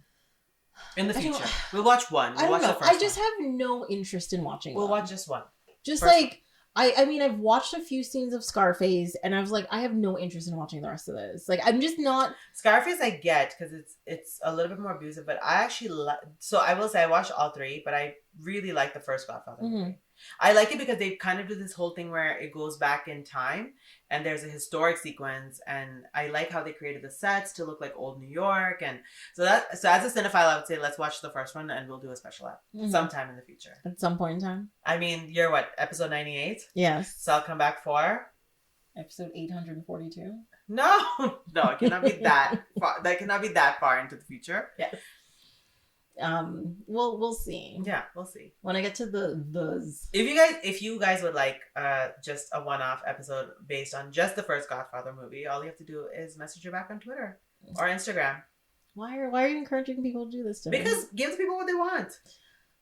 You would also be somebody who has so much experience with movies that it would be befitting this podcast for that kind of a movie to get covered. But, okay. I don't know, but I mentioned this before. I'm not into gangster or war films. Yeah, which makes me laugh because this is very much, I would say, in the world of a gangster movie, but they're not gangsters. They're just thieves. Yeah, but they're not murdering people. They're not assholes. They're not beating the shit out of anybody. It's a heist movie. There is a difference between a gangster movie and a heist movie. Yeah, but the heist has a reason. It's not just like, okay, we're just gonna rob everybody. Yeah. Like in comparison, not to keep bringing up the movie that I watched by mistake, but in Matchstick Men, Nicolas Cage is just like, he's just a thief. He's just a con artist. Yeah, he's a con artist. Yeah. And he says it in there. He's a confidence man. And that's the key to being good at the job is just having confidence in yourself. Belong there. Know what you're doing. Blah, blah, blah. And you only like him because of the fact that like he has all these, like he has OCD and like he's a nervous wreck and he has a tic. So it's because of that you feel like a little bit more involved. And obviously his so-called daughter shows up. But not to talk about a movie that you've already covered. No, it's fine. That means people have already seen it and they know what you're talking about. There you go. You're good. So it's always one of those things where I always laugh about. It's like that it is very much you know, there's always that thing where it's like, yeah, you can be a thief, but in a movie somehow you have to have like a redemption arc or something where people will give you like people will root for you from the beginning. And Ocean's 11 does that very, very well. Yes. Very fast and very well. Yes. Well, because I think the difference between Nick Cage's character and these characters is that Nick Cage he clearly says, he's like, I steal from poor people, retired people, blah, blah, blah. Yeah. And you're just like, that's deplorable. Yeah. But they're like, we're stealing from this obnoxious rich man. Yeah. We're like, okay, I get it. That's exactly. Fine. Go right ahead. And he really plays that role very well. Yeah. But the thing is, it's a casino. Like, but I think you would have rooted for him anyway because it's George Clooney. I mean, is this like is this an out of sight thing? Like George Clooney, another famous person who has famously made a huge career out of playing guys who are doing something kind of naughty, but mostly a good guy. But you still like him. You're just like... I mean, Out of Sight, come on. Yeah, you're like, that was bad. Yeah, what a great movie. Out of Sight is probably one of my favorite George Clooney movies. Mm-hmm. Like, in my top 3. Like I mentioned last week, surprisingly, Attack of the Killer Tomatoes Part 2, my favorite George Clooney movie. Really? Yeah. Very interesting choice, because mine is very evident and deliberate. So, do explain. I just think it's hilarious. But it's your favorite George Clooney movie. No. Okay, I just like bringing it up. I'd rather you say that it was that movie that he did where he, where he plays like it's like he plays a deep Southern character and... Oh Brother, Where Art Thou? Yeah. Yeah, that is a good movie. Or like... It's an okay movie. Let's not overstate it. Well, it's a Caan Brothers movie. It's a good one. Yeah. Course. Or Oscar nominated, the other one, yes, it is. The other one is From Dusk Till Dawn. You can also do that one. Oh, what a good movie. That movie is 2 different movies. Yeah. Stuck together. Just like, The Island is and all that kind of stuff. Yes. I know, I brought up The Island, which made me Michael Bay. Yeah. Okay? Yeah. So, if you were paying attention in Mystery Men, when all the gangsters are around the table... and they point at the frat boys. Yeah. The one in the front. So this is what I was going to ask you. I was like, is that Michael Bay? That's Michael Bay. About the Brewskis? Yeah. Oh my God. Because I was going to say, who is that guy? Because I was sitting there looking at him like, I know that guy. Why was he in that movie? I don't fucking know. You just decided to show up because whatever. If I look it up, there's probably some trivia somewhere as to why he's there. Yeah. But I was just like, because I just kept looking at him like, I know this person's face. And I was like, yeah, okay, it's Michael Bay. I was so disgusted. Anyways, but yeah. Like The Island, I mean, Dusk Till Dawn came out before it, but halfway through the movie, it's a completely different movie. Right. Which I think is hilarious. Well, I think From Dusk Till Dawn famously had... It's 2 different directors. Yeah. It's Tarantino and Rodriguez, which they do all the time. It's fine. And so it was done intentionally? I mean, the first half is directed by Tarantino, who is in the movie. Yeah. And the second half, like the gory parts where the vampires come out and all that kind of stuff, is directed by Rodriguez. So I think that's why it feels like 2 different movies that they like stuck together. And not very well, though. It's a good movie. No, I like the movie. I like the movie. I just think that halfway through, it's a completely different movie. Yeah. It turns into like a full-on like vampire feature. Yeah. Whereas the first half is like, Caan's on the run and we're kidnapping a family. Oh my God, it's going to be an intense, do you think quote-unquote road trip movie. Do you think they ran out of story? No. I think it was always intentional. They're 2 friends who like to do shit together. Like that's why we got Grindhouse and all that. I was just about to say, I was like, that movie where Rose McGowan has a gun for it's a machine gun. It's a machine gun. Sorry, I never watched that either. Really, Planet Terror? It's really not. There's nothing. I mean, it's just not my kind of movie. It's very ridiculous. Yeah. Like it's so ridiculous. But I love Death. Currently, I'm making my way through every horror movie I've ever seen that I liked, and I'm watching one every day for all of October. Mm-hmm. Did you watch Barbarian? I did. I really liked it. Like, I mean, the last. Okay, so this is a recent movie, so I'm not going to give it away, but to me, when you see The Thing is when the movie kind of loses it for me. Yeah. But up until that point, I was just like... scary. Yeah, because my friend talked me into watching it, and I was like, why did you bring me here? What the fuck is wrong with you? You know I don't do horror movies well. Yeah. Like, but all I'm going to say is everybody gets what they deserve. Yeah, kind of. Kind of. But, like... It is like it's a proper horror movie in like it's not all jump scares. It's more about Mhm. just creating a whole shitload of tension. I wasn't expecting what I saw in the first half before the movie resets. I knew, to be honest, I went in it and I literally went in blind. Yeah. I knew nothing I thought, about like, it. you know, the movie starts a specific way, so we're not talking about anything in, Mhm. in reality. But I was gonna say, I was like, the movie starts with a very specific kind of narrative, and I thought that was the narrative that it was gonna be. That was going to be the whole movie, yeah. And it wasn't. That was Yeah. not the case. Yeah. So I liked it. Yeah. I definitely liked it. Mm-hmm. Yeah, like the movie itself, it's not, it doesn't have the same problem that we're talking about, where it's like two different movies. Like first half is one movie, the second half is another movie. It's not that bad. Yeah. But it's very clearly the one narrative and the one feel and the one everything. Mm-hmm. But it's just that when you get that grease, like you think the movie's going one way, and then it just sort of like it veers left, but in like a good way. Yeah. Yeah, definitely. And I think it's one of the reasons why that movie works really well until the end. Yes. So I'm gonna ask you a question then. So you're rewatching all of the horror movies you like. What horror movies have you watched recently? This week I've been behind because I was a little under the weather, but I watched The Exorcism of Emily Rose. Okay. Which actually I really liked. Did I you liked watch it it? even in the beginning when it first came out, and I really like it because unlike most other horror movies, it's actually a courtroom drama, and and it's unexpected, and I really enjoy it. And some of it obviously is still Hollywood, so it's not reality about what a courtroom is like, but it's done really well. And I feel like as a script, it works super well, and it's very rare that horror movies get great scripts. This is one of those movies where there is a great script behind it. Biblical stuff aside, it works really well. I feel like it works really well. Nice. Okay. And the girl who did it, Jennifer Carpenter, good for her. Mm-hmm. She then became Dexter's sister on the Dexter show. That's all I know about her. She's in that? She's the principal actress. Oh, I didn't know that. The infamous Laura Linney, who I love.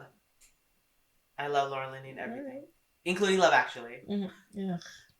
I like her in Love Actually. Her story. Are you sure you're talking about the right person? Laura Linney? Yeah, she's in Love Actually. Who does she play? She plays the girl who's really in love with that Spanish guy who works with her. Oh, but then yes. her brother's in need. He is special needs. Yeah. Yes. So. Gotcha. Yeah. Yes. Yeah, the last time I watched Love Actually, I did for the podcast, which I own for some fucking reason. It's a great movie. The Keira It Knightley, is not a good movie. The Keira Knightley part is fucking weird. All of it is bad. You make Alan Rickman the bad guy? What the fuck is wrong with you? He is. He's so awful. And not in like the Hans Gruber bad guy way. No. That's like the good bad guy. No, this is just like he's just not nice. He's a bad guy. And I can't believe he does what he does to Emma Thompson. Right? And to Emma Thompson at that. Alan Rickman's this. I have no loyalty to him anymore, Mm-hmm. unfortunately, because until he was alive, I was like, no, he's Snape. You have to be nice to him. No, Snape gave his life for Harry Potter. Shut up. Stop judging me. Okay, I liked him since Hans Gruber, his first like major breakout role. I've liked him in everything. He's good in everything. So There is what is I Are you gonna get his book? Yes, The I book wanna of get his the journal book. entries? Yeah, I'm gonna absolutely get it. I want to know. I was just about to say, I was like, oh, maybe I'll get it on tape, and he's reading it. I'm like, he's dead, Tracy. He's dead, unfortunately. Shut up. Unless, I mean, we never know. Maybe he worked on it before. No, I think his widow's releasing it. Mm-hmm. It's not. Well, I him. saw there's a so Emma Thompson was presenting like I guess it was for like the I saw thing. it on YouTube. And there's like the video Yeah. of her talking about him, and like she's like, just don't cry. I said I wasn't gonna cry, and then she kept going, and she's like, it's just like wonderful and happy, like it's really celebrating him and talking about how great he is and all this kind of what kind of person he was, and like she's talking about him like that is definitely the kind of person I would have loved to have met in my life. Yeah. You know, like Yeah. Good guy. yeah. So, you know, it sucks. It sucks that he was taken away. a bad actress. Poor girl. But she got better. She does not need to care. She true. has so much money. It does not matter if someone calls her a bad actress. Yeah. What does she care? Well, because even the Ron Weasley kid, he's just pretty much run with, like, he's done a couple of things, but he's like, He's like, I bought an ice cream truck and I gave out free ice cream. It was the best day of my life. And I'm like, that's the kind of rich person I want to be. Yeah. Like, what are you talking about? And I think he's doing an upcoming Netflix series. Yeah. And he did Servant. He also did wasn't he in, like, Peaky Blinders? Like, he did one of those little, like, Irish gangster. He can do whatever he wants. He was the only one who was actually acting before the movies came out. Mm-hmm. He had acted for quite a while. Yeah. And then I like Daniel Radcliffe and everything he's done subsequently because honestly, I hated Guns Akimbo. Great concept, bad movie. Yes, I did really like Horns, which a lot of people did not watch. So well. Swiss Army Man, so good. He really, even Woman in Black. I did not see Woman in Black. So gothic horror. So sorry, going back to the thing. As a gothic horror movie, there's not a lot of true gothic horror movies that work really well in modern times. I'm not talking about older gothic horror movies that have come out. Wait, Woman in Black takes place now? No, but it's been. I mean, it came out more recently than anything else from like. Oh no, because the last gothic horror I saw was Crimson Peak. Terrible movie. Such a great concept until I don't get it. Oh no, you can give it away. It's the incest. Yeah, it's the incest.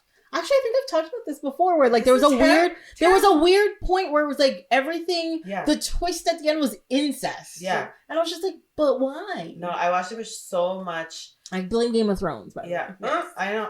Agreed. I watched it with so much excitement, and I was so annoyed by that movie. Mm-hmm. I don't think I've ever been annoyed by a horror movie because, in general, I like horror. It's not even really a horror. Like I didn't like. I remember sitting to watch it because true horror. You see the trailer for it, all that kind of stuff, and you're like, oh no, this is gonna be. It's Guillermo del Toro as well, and you're like, there's gonna be some sort of weird creature. And the sets are amazing. It's like visually, it's beautiful. Yeah. Beautiful to look at. But, like the sets, the way the color palettes, all that kind of stuff, absolutely beautiful to look at.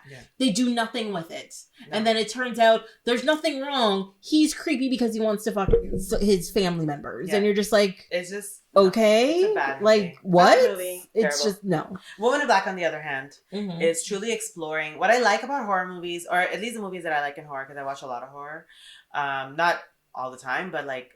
I prefer, like, if I see a horror movie trailer, I will absolutely look at it properly and be like, is this one I'm signing up for? It can be, like, gory. It can be something stupid, like Escape Room, and that's not a horror movie. It's like, you deserve to die. You're in this movie. Yeah, I saw Escape Room. I saw that, and I was like, oh, look, she fell down the thing. You know, good. That happened to you. Yeah. But I will definitely say that for Woman in Black, what I really like is that it's exploring, like, trauma and, like, exploring loss through horror. So the same thing for Exorcism of Emily Rose. Like it's really looking at this idea of, I don't even know how to explain it, but it's kind of like your relationship with what you think is good and evil versus what actually is. What reality. Okay. Yeah. Mm-hmm. So I would definitely say, like, I like those kinds of movies because they're not that thing of, you know, it's not like Halloween or I don't know what else. Like Scream is not a horror movie to me. It's a thriller. Yeah, it's a satire again. Yes. So I still feel like when you really watch true horror movies, the movies that really, really, really kind of like I find engaging are ones that are moving the narrative or storytelling. Mm-hmm. So even there's another creator, or I guess director, or I guess it's a creator of the series, Haunting of Hill House. He's done. I'm not watching that. Yeah, great, but it's so well done because it's not just looking at just to scare you. It's really looking at those kinds of topics that nobody really talks about, like loss and trauma and grief and what that can manifest as. And then he's subsequently done, which I watched. It's a teen series, but I watched it, and it came out, and it's based partially on R.L. Stein's works. So like the Goosebumps stuff. Yeah, but it's kind of like it's his little series that he's done for Netflix. Yeah. So and then he did another one and I forget the name of it. It's the quietest out of all the shows that he's done. It's about like a little fishing village that like basically everybody's moving out of, and like this absolutely great narrative about religion and like what we think it is versus what it actually is. Mm-hmm. So if ever you want to watch it, I forget the name of the show, unfortunately. It's on Netflix right now. Yeah. But worth it. So I feel like those are the kind of horror movies that I really find as I've grown up. I find it really engaging and fun to watch. Like everybody loves Poltergeist. I mean, what's not to like? But as you get older, you're like, I don't want to just get jump scared. Yeah, like I am not a fan of horror movies, as you know, and many people know. But there are definitely times I will go out of my way to scare the shit out of myself. It's a thing that will happen. Like, yes, my friend talked me into Barbarian, but it ended up being great. Yeah. And I'm very happy I saw it because it's a good horror movie. It moves a narrative. Yeah. And then I saw, of course, I've seen like Nope. Nope was so good. I cannot talk about Nope enough. It is by far, and I watched everything that he's made because I like truly love. I love that he went from comedy to doing horror movies, and I just like here for it. Yeah, but he infuses comedy into the horror in a way that doesn't seem jarring or putting down the horror that's happening. It's just the characters that are involved are amusing in some way. Nope is scary. Also, it's got like every one of his movies has a scene where you're just like, that's staying with me forever. Yeah. Whereas in Nope has like 4 of those scenes and you're just like, that was too much. Right. You know, but it's such a good movie. You know, I've seen like a lot of like, I saw the It movies, for example, which I was very mad at myself about because I sat at home and watched it one evening and I was just like, why are you doing this to yourself, Tracy? What is your problem? I have Hereditary on my list, but I have not been able to bring myself to watch it. Oh my God, what a good movie. You're just talking about the best movies. Well, and that's the thing. Like, I can't bring myself to watch Hereditary. Toni Collette deserves everything. Yeah, she is such a good actress. She's good at everything. Everything that she does. And she's very good. You know what? She's kind of like, not androgynous, but like, the ability to actually transform into all of the characters. She kind of reminds me of Tilda Swinton that way. Who, like, yes, Tilda Swinton naturally is a little bit androgynous, but I think that works in her favor as an actress because you can make her to be like ultra feminine and all of these different characters, but also like you can tone her down, make her look dowdy or, you know, smart or whatever, or even slightly masculine. Like she's also such a good actress as well. Did you see the one she did with where they're like vampires and Loki guy? What? Yeah, they've been in like, they're like 2 vampires and they live in this old house and they've been in this relationship for like 1,000 years and blah blah blah. What is and this? He's like he wants to be a musician, but he gets like melancholy and stuff. I have to watch this. What is this? I've never heard. Is this old? It's like older. 5, maybe less. 4. I definitely have not, but I want to. It's like, no, it's great. It's really great. It's very like I want to see 1,000 Years of Longing as well. 3,000 Years of Longing. Did that come out already? It did. Did we miss it? No, I think it's still. No, it's not The Dead Don't Die. What was it called? Only Lovers Left Alive. Sorry, 2013. It's been a while. Wow. I've never heard of this movie. Interesting. Yeah, a depressed musician reunites with his lover through their romance, which has already endured several centuries, is distributed by the of an uncontrollable younger sister. Yeah, so they're like vampires, and he's like a gothic musician, and he's just like, I'm so depressed. And is looking at a relationship through the lens of vampires. Yeah. Interesting. Yeah. It's very moody, pasty, but very hot at the same time. You know. And it's Loki for sure. It's not Jared Leto. It's not Jared Leto. No, it's Tom Hiddleston. Okay. Tom Hiddleston. No, because Jared Leto, I refuse to watch anything else. Oh, I did. I wanted to be able to complain about the movie. And because of all of the back and forth about, oh, it's really good. No, it's very bad. Oh my God, it's back out. No, I watched Morbius. Yeah. And I am so angry at myself for wasting my own time and energy. Oh, I feel bad for you. To have this on my screen. I have seen a lot of garbage. Yes. I have seen some of the greatest movies and some of the worst movies ever made. You famously watched a movie every Tuesday For years. For years. Yeah, so. For years. It was Tuesdays and Saturdays. Tuesdays and Fridays? Tuesdays and Fridays, yes. Yeah, Because I always did opening night, yes. Yeah. So for years. And this was before you had like, you know. There was no such thing as an online streamer. There was no such thing as a movie on demand. Yeah, and I didn't want anything spoiled for me and stuff. And especially when big movies came out, I was fucking in line on, because sometimes had midnight showing. So it's like 11 o'clock at night in a line in a theater to see a movie at midnight, to watch it, to get home for 3 a.m., to wake up, to go to work the next day. I did it. Yeah. I did it. You did Okay. It for years. For years. I love movies. So you watched a lot of garbage as a result. As a result, I've watched a lot of garbage and a lot of great movies. But this movie. Yeah. Oh my God. There is nothing redeemable about that film. Nothing at all. See? The actors they pick, because even Matt Smith's in it, which A, I didn't know, but B, he does a shitty job and he's great. Yeah. Right? Jared Leto does garbage. Everybody does garbage. I don't care who is. Everybody does garbage in it. The script is bad. The editing is horrible. The animation is bad. The story doesn't even make any fucking sense. Yeah. Okay? I was just so mad. Yeah.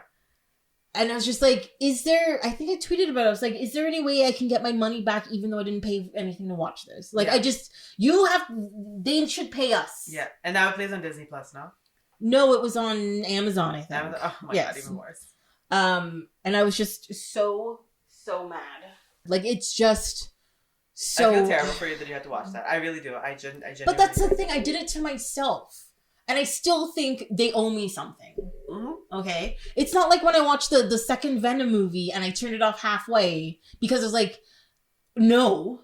No, it's okay? terrible. It was so bad. Yes, maybe I didn't turn off Morbius, but after I finished, I was like, I really should have turned that off. It's called willpower. You want to stick it through. I know. You want to stay in this bad relationship. Well, I think the difference is that with Venom, I watched the whole first movie. Yeah. Okay. Also bad. I don't care what anybody else says. It's fucking bad. It's not. I find the concept of Venom very creepy crawly, so it's not my kind of movie. Yeah, but Venom has been done better in other forms, like in the comic books and like the cartoons and stuff. It's been done. There's stories available for them to do, and there's nothing wrong with them switching the story. There's nothing wrong with that. Right. Okay, but the stories that they are creating for this and how they're kind of making it like a joke doesn't work. No. It's like making the Joker an actual like he trips over his own feet all the time and all that kind of nonsense. Like no, the Joker is formidable for a reason. Yeah. Yeah. Okay? Venom is formidable for a reason, and it's not just the fact that he has big teeth. Right? No. He's menacing. He's cruel. Yeah. And above all, he's not someone you can reason with. Exactly. You know, whereas this is turned into some kind of like weird comedy buddy cop thing that doesn't there's no wit and there's no actual like chemistry on screen, you know. I guess it's because one is a person and one is just random CGI. Yep. And it just doesn't work. And it's not funny. Yeah. The stories don't make any sense, and it's not going anywhere.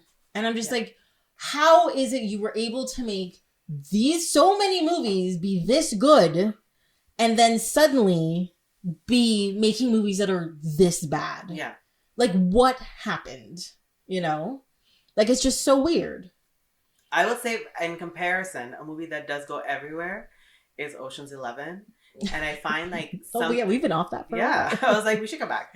Something I like about that is that everybody who's in it they all have a purpose. Like they're all kind of doing something to further the story fast, and the scenes are done like right before you get bored in the scene, it ends. Yes, and something else happens. Well, because everybody's used well. Everybody in there. The reason why they come up with the 11 people is because they know they're like, we need a person for this.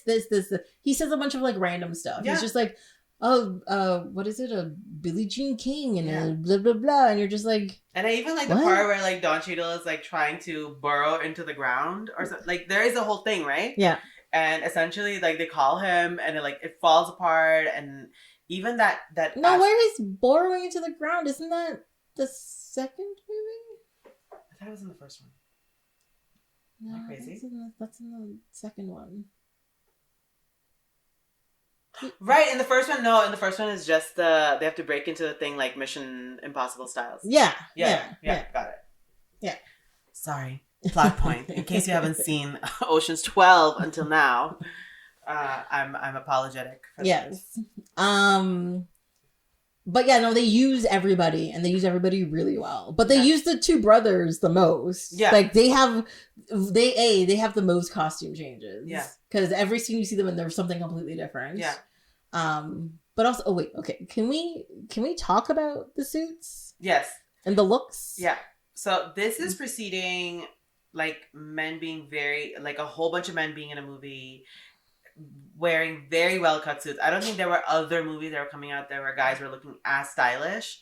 And the no tie thing was sort of, in a weird way, it was kind of when this started with this movie. Because before then, if you saw a guy in a suit, it was very rare that they didn't have a tie. They always had a tie. Yeah. So it was really...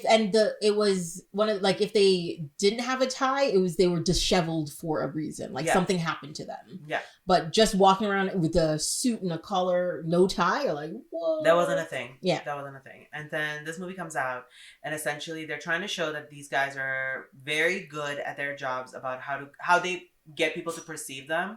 So they're always just dressed up enough to look great, but they're able to do their jobs. Yes. And the funny part is the suit doesn't have any other purpose. They're not vain. They're not narcissists. No, they're not narcissists or anything. Really they know how to make themselves look good, and I think they dress themselves up in a way that people will take them seriously, kind of thing. Because, you know, like, if somebody looks really shitty, people are just like, how can I take you seriously? Yeah. Whereas, you know, when they're dressed up too much, you're just like, you think you're better than me. And there's like, they're right in between. Yeah. And they never really talk about it. There's no such like affectation to what they're going to be wearing, but they're just looking very well groomed. And everybody's looking well groomed. Yeah. Even Bernie Mac's character, who is a bit of a lounge lizard in the movie, he's wearing the flashiest possible looks. Yeah. But it works. It all works. Like, it's not like, oh my God, what are you wearing? It's like, somebody could pull that off. Yeah, exactly. And if somebody's going to, it's him. It's him. Exactly. It's his own iconic look, but just turned up for the movie. So it's just, and I find like it's super watchable, even with the fact that like George Clooney and Brad Pitt scenes, and with Matt Damon, like they have those like little moments where they're kind of like, it's almost like they're having Matt Damon come and be their friend, or like including him, but you can tell that George Clooney and Brad Pitt already have an existing friendship that's quite strong. Well, and I think that's what makes this work, is that there's so much bromance on this set, obviously. Yeah. Like, all of these people like each other. Yeah. They like what they're doing. Yeah. They're getting on. They're comfortable. Yeah. And they're, like, professionals. Exactly. You know? I would even say it was, like, one of the funniest things about this movie is the fact that Brad Pitt's constantly eating. I loved it. I don't know why, but he comes across so hot in this movie. Weird part about Brad Pitt is that he's always fidgeting with something in his movies subsequently, including Bullet Train.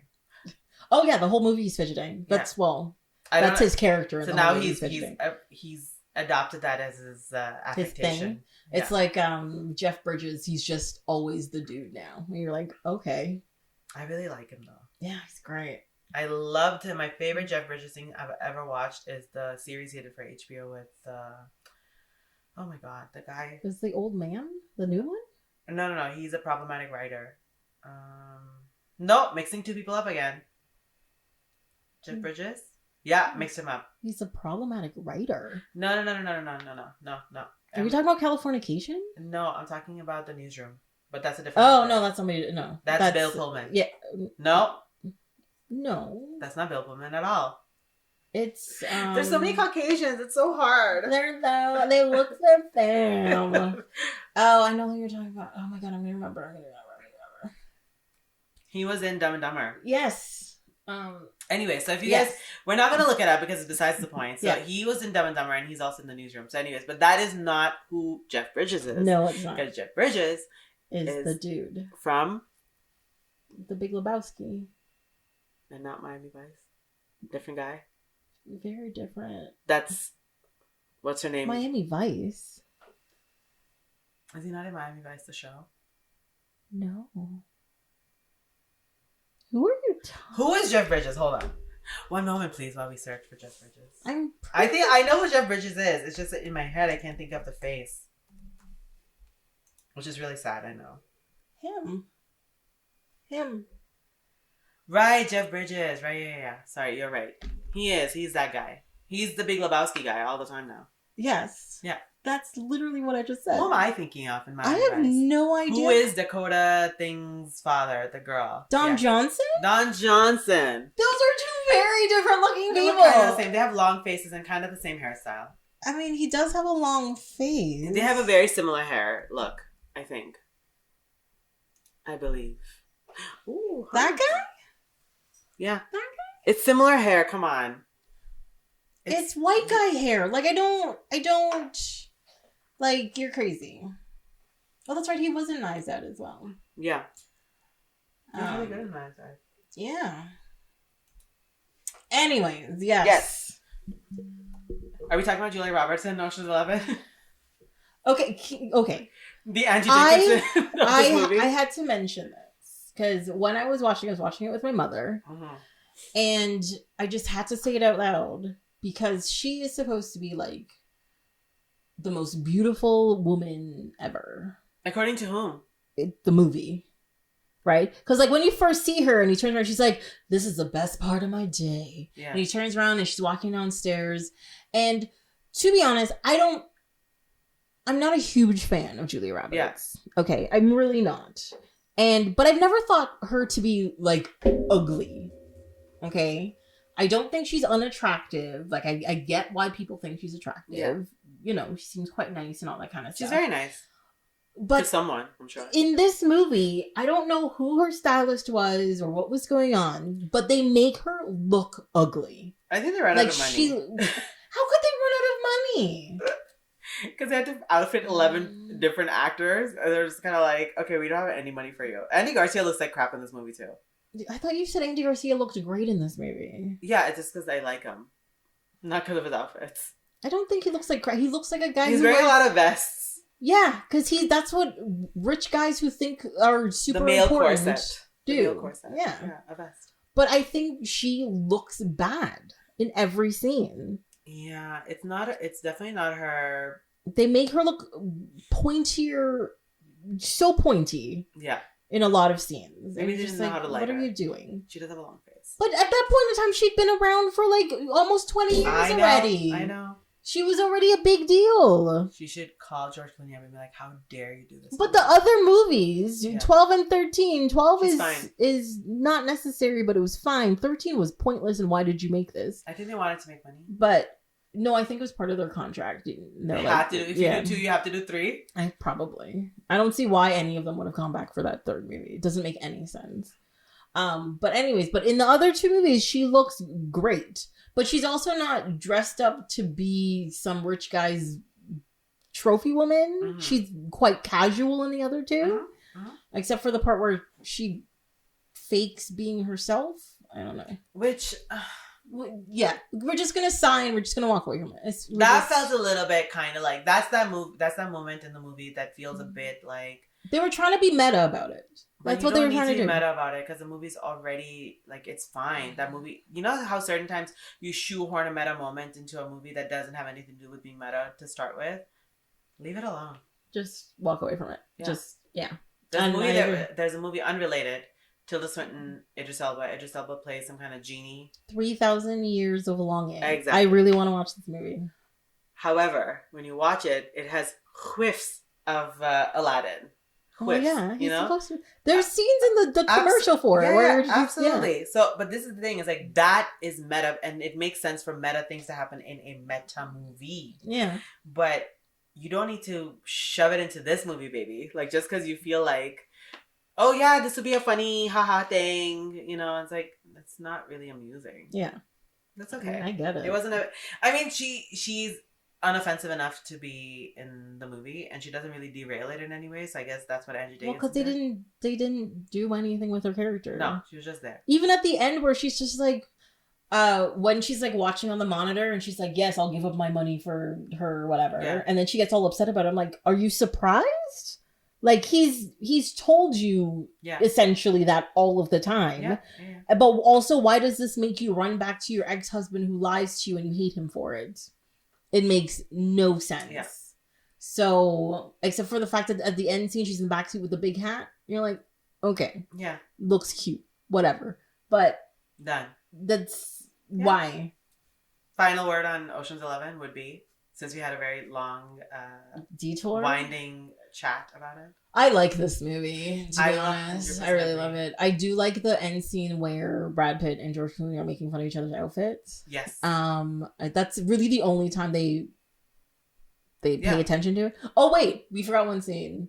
The part with like Topher Grace and the kids at the he's teaching them how to play poker. Yeah. That part was hilarious. Topher Grace famously plays an actual poker thing with Tobey Maguire, and the girl who used to host that night for them, who ended up getting like raked in by the FBI. Didn't they make a movie about that? Yeah, with the girl from Crimson Peak. Jessica Chastain. Oh, that's right. Yes, it is her. For some reason, I thought it was Margot Robbie. Jessica Chastain played that. So it's funny that Topher Grace was in it, but yeah. And Joshua Jackson. Who else was at the table? The girl that was at the table doesn't say any words. She's not allowed to. It's a Soderbergh which movie. Confused me. Oh, I have one other complaint. Yeah. So I think because now there has been an effort to make the movies properly represent our society, there's been a lot more diversity on screen. Right. Okay. And these movies are super white. And like I know they're made. I mean, Mystery Men is more so than Ocean's 11, wouldn't you say? Ocean's 11 has accounted 5 black people in it. Right. So, and one Asian actor. Who isn't allowed to say English words. Yeah. Okay. Except, where the fuck you been? That's all he gets to say. Yeah. But yeah, so there's Don Cheadle. There's Bernie Mac. Mm-hmm. There's Lennox Lewis. Yes. And there's a scene where they're at the Lennox Lewis boxing match, and the lights come back on, and there's a black guy in the background. Yeah. And I think that's it. Actually, no, there's 4. There's 4. So, I was waiting for you to be like, who was the 5th person? But I was like, no, I think I'm thinking of the Asian guy. I was like, okay, that's fine. It's fine. So 5 people of color. Yes, in Las Vegas. Yeah, all things considered, they're not particularly diverse movies. I would definitely say, like, when you then subsequently watch the Sandra Bullock version, Ocean's 8 is much more diverse. Has a lot of white women in it too, but they just didn't make it as cool. I find. I liked it. I do wish for more of those, because I feel like if they're given another one, they will end up coming back stronger. Because this one, there was so much setup, but I still liked it. I like Cate Blanchett and Sandra Bullock together, best duo ever. Yeah, I like them. They had that thing. They had that thing. Maybe that's what it was. I think maybe like unlike this one where you can see the whole cast liked each other. Yeah, I find like Ocean's 8 was like, no, these two like each other and these two like each other, but I don't think these two get along, or like the chemistry just wasn't there, right? Kind of thing. So maybe that's really what it was. I could feel the It's not that they don't like each other. I think just like the chemistry just wasn't there between all of them. Or they didn't like flesh it out enough. Yeah, so it didn't like mesh as well. But the concept was great. Met Gala. Yeah, I thought it was amazing. I don't know. They just made it really girly, which also annoyed. Like I liked it. Like. Why wasn't it a true heist? Yeah, like I mean, it was technically a true heist. Like I get it, but they made it like, no, the heist has to be like a lady heist. So it's got to be about fashion and jewelry. Yeah. Like that's it should have just been a heist. Yeah, like why can't they rob a bank? I think that's like fair. I don't see anything wrong with them robbing a bank. Like whatever. But at the same time, I was like, ooh, I like that dress. Ooh, that one looks really cute. Oh my god, I like that one. Like that's the Ocean's franchise. Everybody looks beautiful. Yes, that's what they do. They did manage to make everybody look really great. Yeah, all the time. So even though there were definitely a couple of scenes with Sandra Bullock and Cate Blanchett where I think they overdid their makeup a bit much, because they did a whole lot of like black eyes, and I was just like, you guys need to relax. Yeah. Just fucking relax. But I would say Ocean's 11 definitely, if I really had to think about a movie that I will, and I myself have seen it more than a few times of my own volition. Like I will sit down and say, what I want to watch that's going to put me in a good mood and not going to like necessarily occupy so much of my, you know, my thought process when I'm watching it. So you put on The Mummy. Okay, gotcha. I like The Mummy too, actually. I like Brendan Fraser. That one. Yeah, not the Tom. No, we don't talk about those ones. But I will definitely say I watched Ocean's 11 several times for that reason, because I feel like unequivocally it tends to be a movie that you can watch. It's a good time. There's something happening all the time. It doesn't bore you.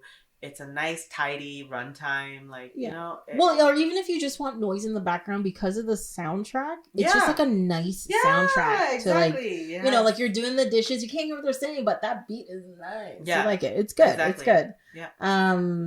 Yeah, no, I agree with you. Like, for me, I don't actively pick to watch Ocean's 11. It's just on TV a lot. And I'm just like, there's nothing showing. Oh, Ocean's 11 showing. It's on. There you go. Like, no, fair. You know, Same. it's one of those. There is something special about not having to, like, even if you own a piece of media like music or like DVDs or TV show, whatever, there is something about like coming across it when it's on, right? And you're like, and you're like, yay! Instead of having to like pick it. You can't always catch that either. Like, I feel like you can have an ensemble, and like, even if you compare the two movies that we're talking about, like Mystery Men is an ensemble movie, and so is Ocean's 11. Ocean's 11 has similarities to it and how the scenes are done, the fact that they're a bit lighter on the script.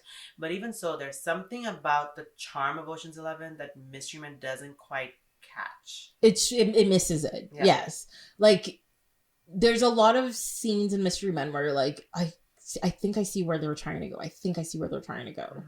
And then it does something else. Or like it does something like that just kind of like pulls you out of scenes and stuff sometimes. You know what I mean? And you're just like, you're just not doing it for me. Whereas I think this movie is like every scene you're just like, yeah, you're doing this. This is working really well, you know? And yeah, like a lot of them are really handsome and they're all dressed really well, and you know, they're all very good actors, and they, you know, they do what they do on screen, and you're like, yeah. But there is an alchemy there that sometimes you can have all these people in a movie together and it's not charming, it's not interesting or engaging in any way. And this, I feel like somehow, I don't know how they did it, but they managed to grab it. It kind of feels like, I know a couple of them were friends before this movie, but most of them weren't friends before this movie. No. And I think after this movie, they're all friends, essentially. And that's the thing I think that makes it work together, you know? Yeah. And they also didn't take it too seriously as well. Because I think if they tried to be like, this is a serious film about a heist and blah, blah, blah. No. I think even with this cast, it would have fallen apart. Yeah, exactly. But as a, you know, just kind of like a laid back, we're just taking it easier, being kind of cool and nonchalant about it. It is. It has that thing. They do that thing of like the Rat Pack kind of vibe of being a bit more like, yeah, whatever. We're just gonna do this heist. Oh well. Yeah. I do have one gripe about Ocean's 11 though. The Brad Pitt is problematic now. No, that wasn't it. That's a different episode. Yeah. The heist doesn't make any sense. No. It does. Even what they're trying to lift out of the friggin' safe, it doesn't make any sense. Like, if you just think about the physics of it, it's like, what? It's not about the physics. No, because essentially, up until the point they get into the safe, fine. Okay? Fine. They did what they had to do. But at the end of the movie, right? So they fake a bunch of things with some money and have these guys put it in a bag thing, right? In a truck to drive away. But you send a quote unquote SWAT team down to your vault, and your SWAT team doesn't have bags, doesn't have any like equipment except for their repelling equipment and like their guns. And then you have the SWAT team randomly pick up bags to walk out the front door. Yeah. Wouldn't you be like, where are you going with those bags and what's in those bags? Don't worry about it. Everybody's going to walk really fast and look like they're doing something, and everything's going to be neat passes and, it just doesn't make sleight of hand. It just doesn't make any sense how they went from the vault to walking out the front door. Because they cut that scene. They don't show how those two, they're like, oh, so, they've recapped the whole thing, everything that was going on. Yep. You see that they're like, oh, their friends are down there and they're actually sitting on the real money. And then suddenly they're walking out the front door and you're just like, what? Yeah. No. So, I don't know. I mean, yeah, you're right. It does have some plot gaps. But I think because the movie, for the most part, it kind of wins you over. By the time the scene comes, you're kind of like lulled into the sense of like, yeah, whatever, it's fine. I honestly think it wasn't until like the third or fourth time I saw a very handsome man who is absolutely toxic and stupid. Yeah, you just smile and nod for a while. You're like, yeah. You get just lulled into the sense of like, yeah, of course, everything's fine. Yeah, I thought we weren't going to talk about Brad Pitt. We were not going to talk about Brad Pitt. We will continue to leave it there. I have many thoughts about that, but it's okay. Yes, we're gonna leave it at that with this very nice light movie. Blah blah blah. It's worth your time, worth your watch. If you've never seen it, you absolutely should. If you have seen it, watch it again because it honestly is so much. It's fun. It's a fun like Sunday watch. Yeah, it's a fun like. It's not a movie where. It's not like, like those brainless action movies where like your shit's just blowing up the whole time. You're not trying to bring it up. It's not that bad. But it's enough that your brain doesn't have to work because they just feed you everything. They spoon feed it to you. But what's on the spoon is delicious. You're just like, and it's totally fine. It's good. It's good. And it's not like there's not so much needless exposition or anything like It's just like they do it enough to give you the idea, but it's there. Like when they explain what a pinch is, and they're like, it's like an atomic bomb, and blah blah blah. And they're like, no, it's an EMP. You just skipped over the EMP part and called it a pinch. Maybe they, in some worlds, they call it a pinch, but it's an EMP. That's what you're doing. Like we get it. Like this is not important information. Don't worry about it. Just call it whatever you want to call it. Just give it a name. Boots. Yeah. Don't worry about it. Yeah. So it's worth a watch. Absolutely. Anytime you kind of want to do something in the background. I've cleaned my closet to it. Oh, I've done lots of stuff. Yeah. Cleaned the house, done dishes, cooked. And whenever you get bored folding clothes, you just look over and something's happening on the screen, then you go back. You're like, oh, I like that too. Then you go back to what you're doing. Exactly. You're all set. Yeah. Exactly. Well, we've wrapped that up in a nice, neat package. This was a very lovely, meandering, and very normal conversation for us. Yes, but I actually think we got pretty deep into both of these movies, despite our meanderings here and there. Yeah. It wasn't. You got to learn about things that you never asked for, so you're welcome. Yes, fashion and pineapples, and there was something else. What was the other thing? No, it wasn't Crimson Peak. Problematic people? No. There's lots of them, yes. Twin Caucasians? I'm not saying they look alike before somebody gets upset. I'm not saying they look alike. They have similar haircuts. For sure. Oh, you didn't even mention Casey Affleck in there as well. I think there's a reason. Yeah. So we're just going to skip over that part. We're going to talk about those kinds of things. Just fine. Yeah, it's just like, there's no need. There's no need. It's okay. I don't know. You mentioned problematic people. And we're like, we missed one. Ding. Check mark. Check mark. But yeah. Cool. Well, thank you so much for joining me finally. Thank you for inviting me. Honestly, it's been a true pleasure. And I got to watch something I'd never seen, which was amazing. Ocean's 11, I watched for the umpteenth time. It was totally fine. And then I just watched the old one just for giggles because I'd never seen it. But even so, it was such a pleasure to be here. And honestly, if you haven't already been listening to our podcast and you're listening to this particular episode, go back and listen to the archive. And it's a good way to spend time in traffic. Yes. You just hear a bunch of like silliness and laughing, and we talk about some movies, and I do definitely have some random shit in my collection so far. So find something you haven't seen before and have a look. Yeah. I know you're going to rewatch Mystery Men and possibly figure out if you're going to keep it or ditch it. I'm not ditching anything. Oh, you're not ditching anything? No. That's not the point of this, whether I'm going to ditch it or not. It's I'm critiquing my own younger person choices. Great, so I'm going to have to come to this house that hoards everything. Amazing. Yes. Thank you so much, guys. Thank you for making that possible for us. Thank you. And if you guys want to get a Godfather episode, just simply message her on Twitter or on Instagram and ask for the Godfather episode. It's only going to be the first one. I watched all three, but only the first one I think merits a discussion. All right. Especially for a cinephile. But yeah, if you guys want one, ask for it. Yeah. Demand it. Give the people what they want. We can also join the races of all the other podcasts that talk about the Godfather, but it's fine. Every movie podcast talks about the Godfather. You gotta have it. Yeah. It's like if you open a shop, you gotta have a black top. You know. Do you? Yeah, most fashion lines have a black blouse or a black top of some sort. I mean, you have to. Well, it's just general. Some of your clothing has to be black. Yeah. Yes. I say that while wearing an all black outfit. Yeah. With the fuchsia colored shacket. Shacket. There you go. Oh my god. Why do I have to wear? Why don't you wear your shacket with some jeggings? Ew. That is disgusting. Actually, I threw up in my mouth a little bit. Just saying it. I don't want real denim. I have an actual waist. How dare you? Oh, I only wear real pants too. There you go. Yeah. We talked about this. That leggings are the gateway drug. Yes. Yeah. Actually, I do own like 2 pairs of leggings now. Fair enough. As long as you don't wear it outside the house, you're fine.